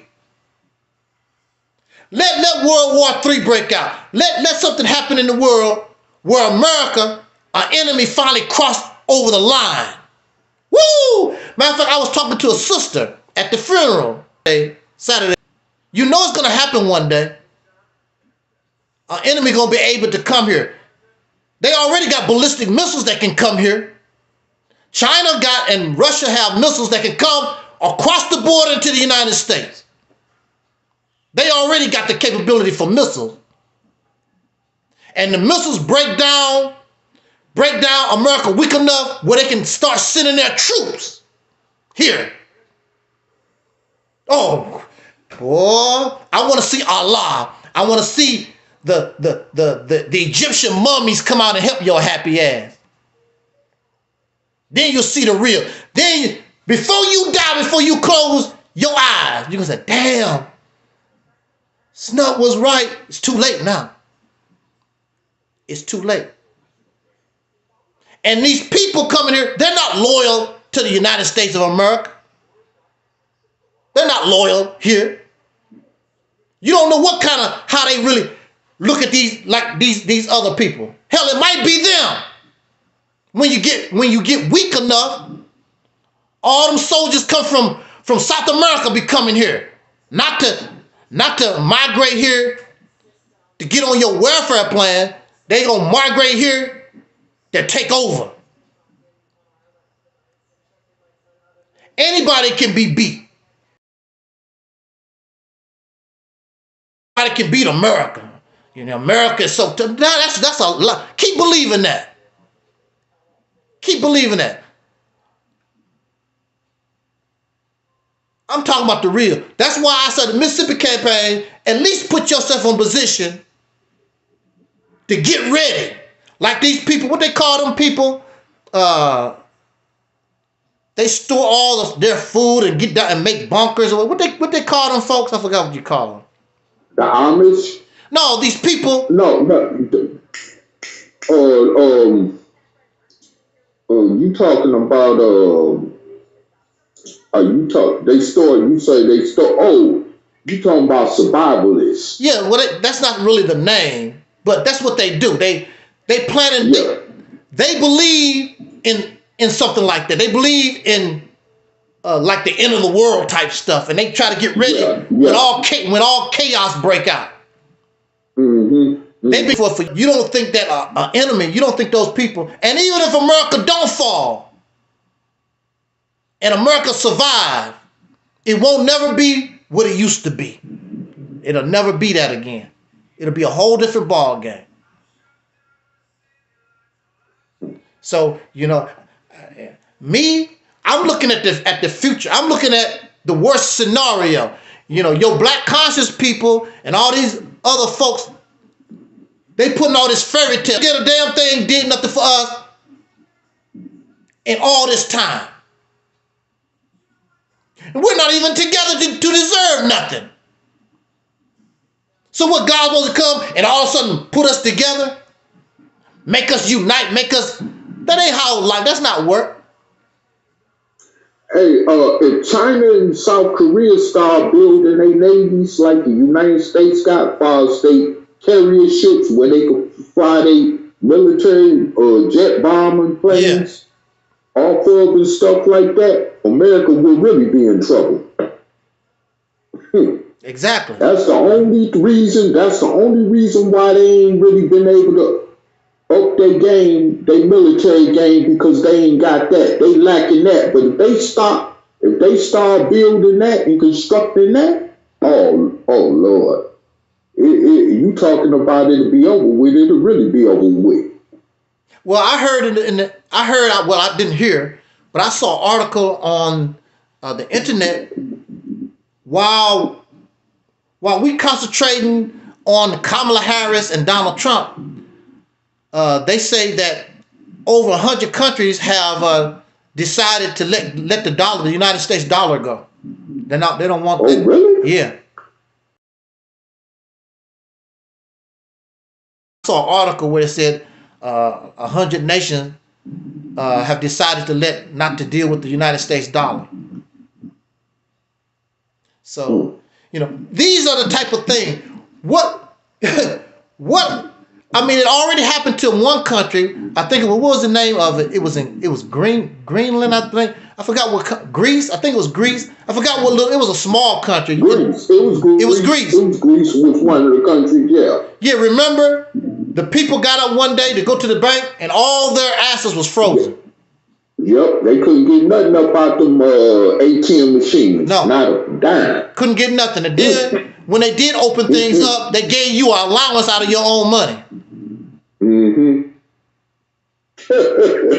They gave you an allowance out of your own money.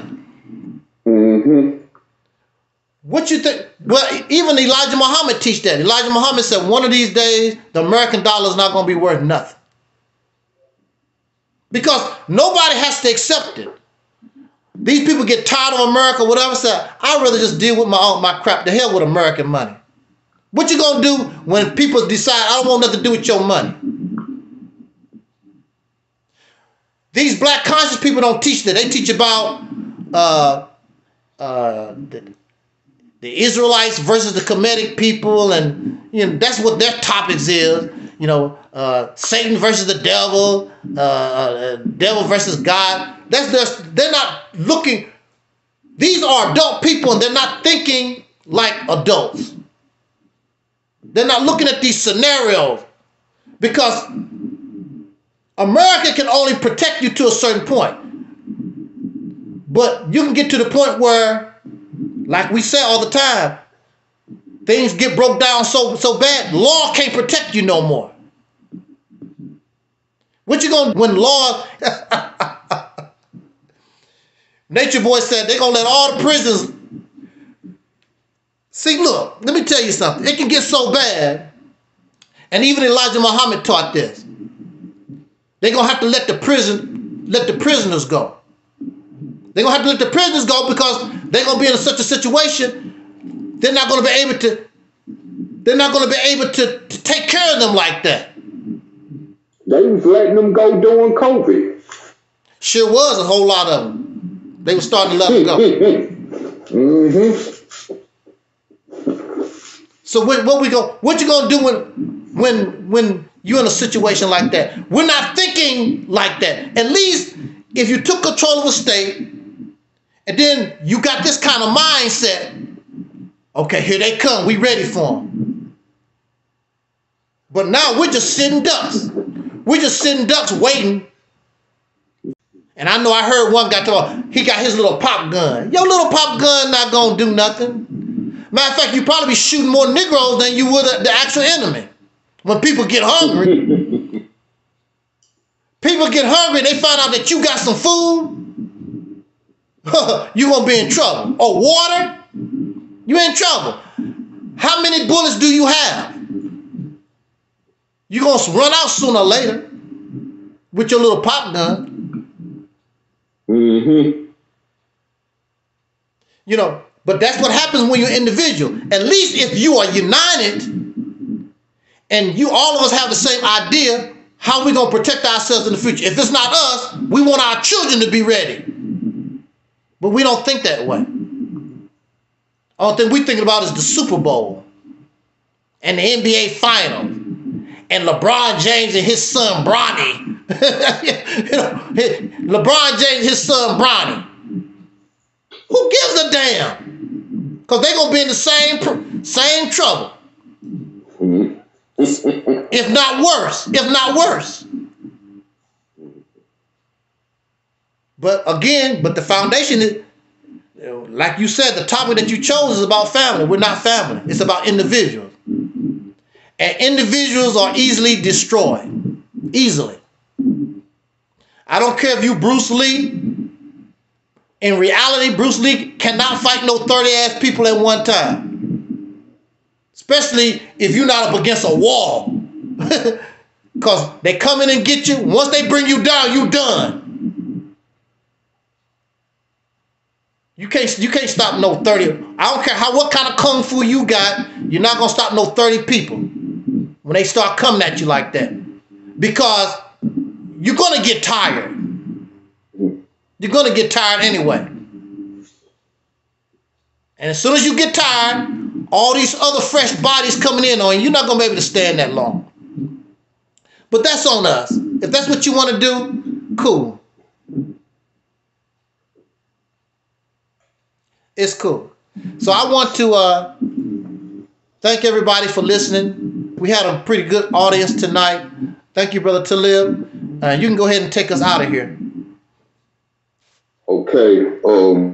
My last words with this here, you know, and piggybacking off what the brother just saying, you know, yeah, we are already in a dire situation as a country right now. And many of us don't even realize it. And, you know, this thing is bigger than Kamala Harris and Donald Trump. Yeah. They just a puzzle piece part of the situation. That's it. Just like it was 4 years ago and 4 years before that, you know? And at the end of the day, as we've been seeing, the decline of America, since you always got these people, especially the Nation of Islam, talking about the decline of America. Mm-hmm. But what plans are they really making? Right. To defend against this? Every time I hear something come out their mouth, that's the question I got. What plans are you making to defend against this? Is there one of them countries over there, the Muslim countries in the Muslim world, that want to take you? Which I seriously doubt. Yeah. Especially not with the kind of teaching you teaching. They don't even accept you as a well, and then another thing too is that you're a slave to them. A lot of them Arabs look at you as a slave. That's right. Look at how they treat them dark-skinned Africans over there on the continent, still to this day. Like in places like Sudan, Mauritania, where they still actually got legal slavery going on there. You know what I'm saying? Even Libya. The country that Muammar Gaddafi was the leader of for years. Look at them. And who mostly is being enslaved over there? People that have darker skin pigmentation. That's right. So, you know, it's like you really don't want to be under their rule. We'll be definitely 3 times worse off than we is up under the white man. Since you always want to scream this and that about the white man and what they done to us, try to live up under the rule of the Arab or the Chinese. Somebody like that really hates your guts. and see what the outcome of that'll be.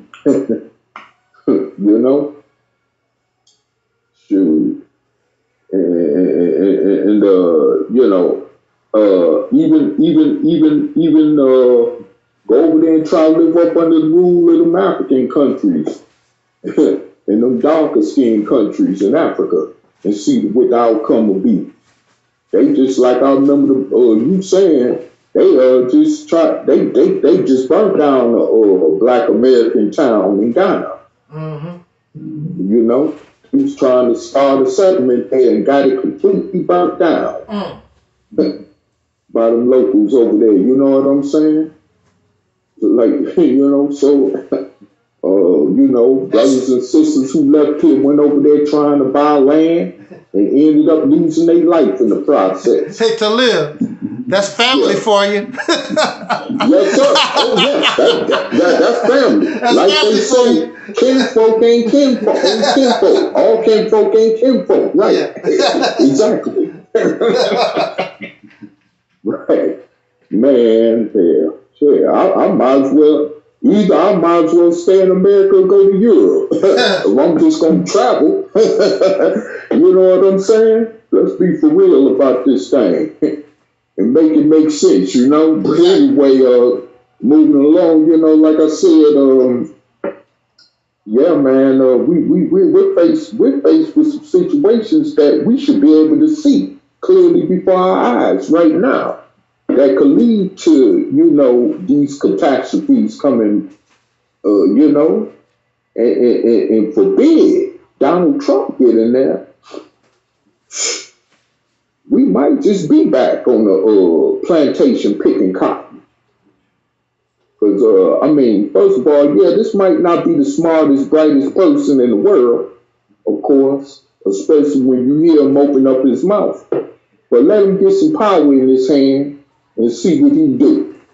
He already proved us correct. When he was in there the first time, just imagine how many more times worse it could get if he actually get back in the White House. You know, just because Kamala Harris is winning the popular vote right now, we could go back to when Hillary Clinton ran against Donald Trump and she won the popular vote. Yeah. But the electoral votes made the difference. That's how he got in there the first time. Because it was the electoral college votes that made the ultimate difference. So don't be putting all your eggs in the basket for Kamala Harris. You know what I'm saying? You know, you might get a surprise next month that you wasn't expecting. You know what I'm saying? A real silly surprise. I mean, because even in the biblical sense, it says that faith without works is nothing.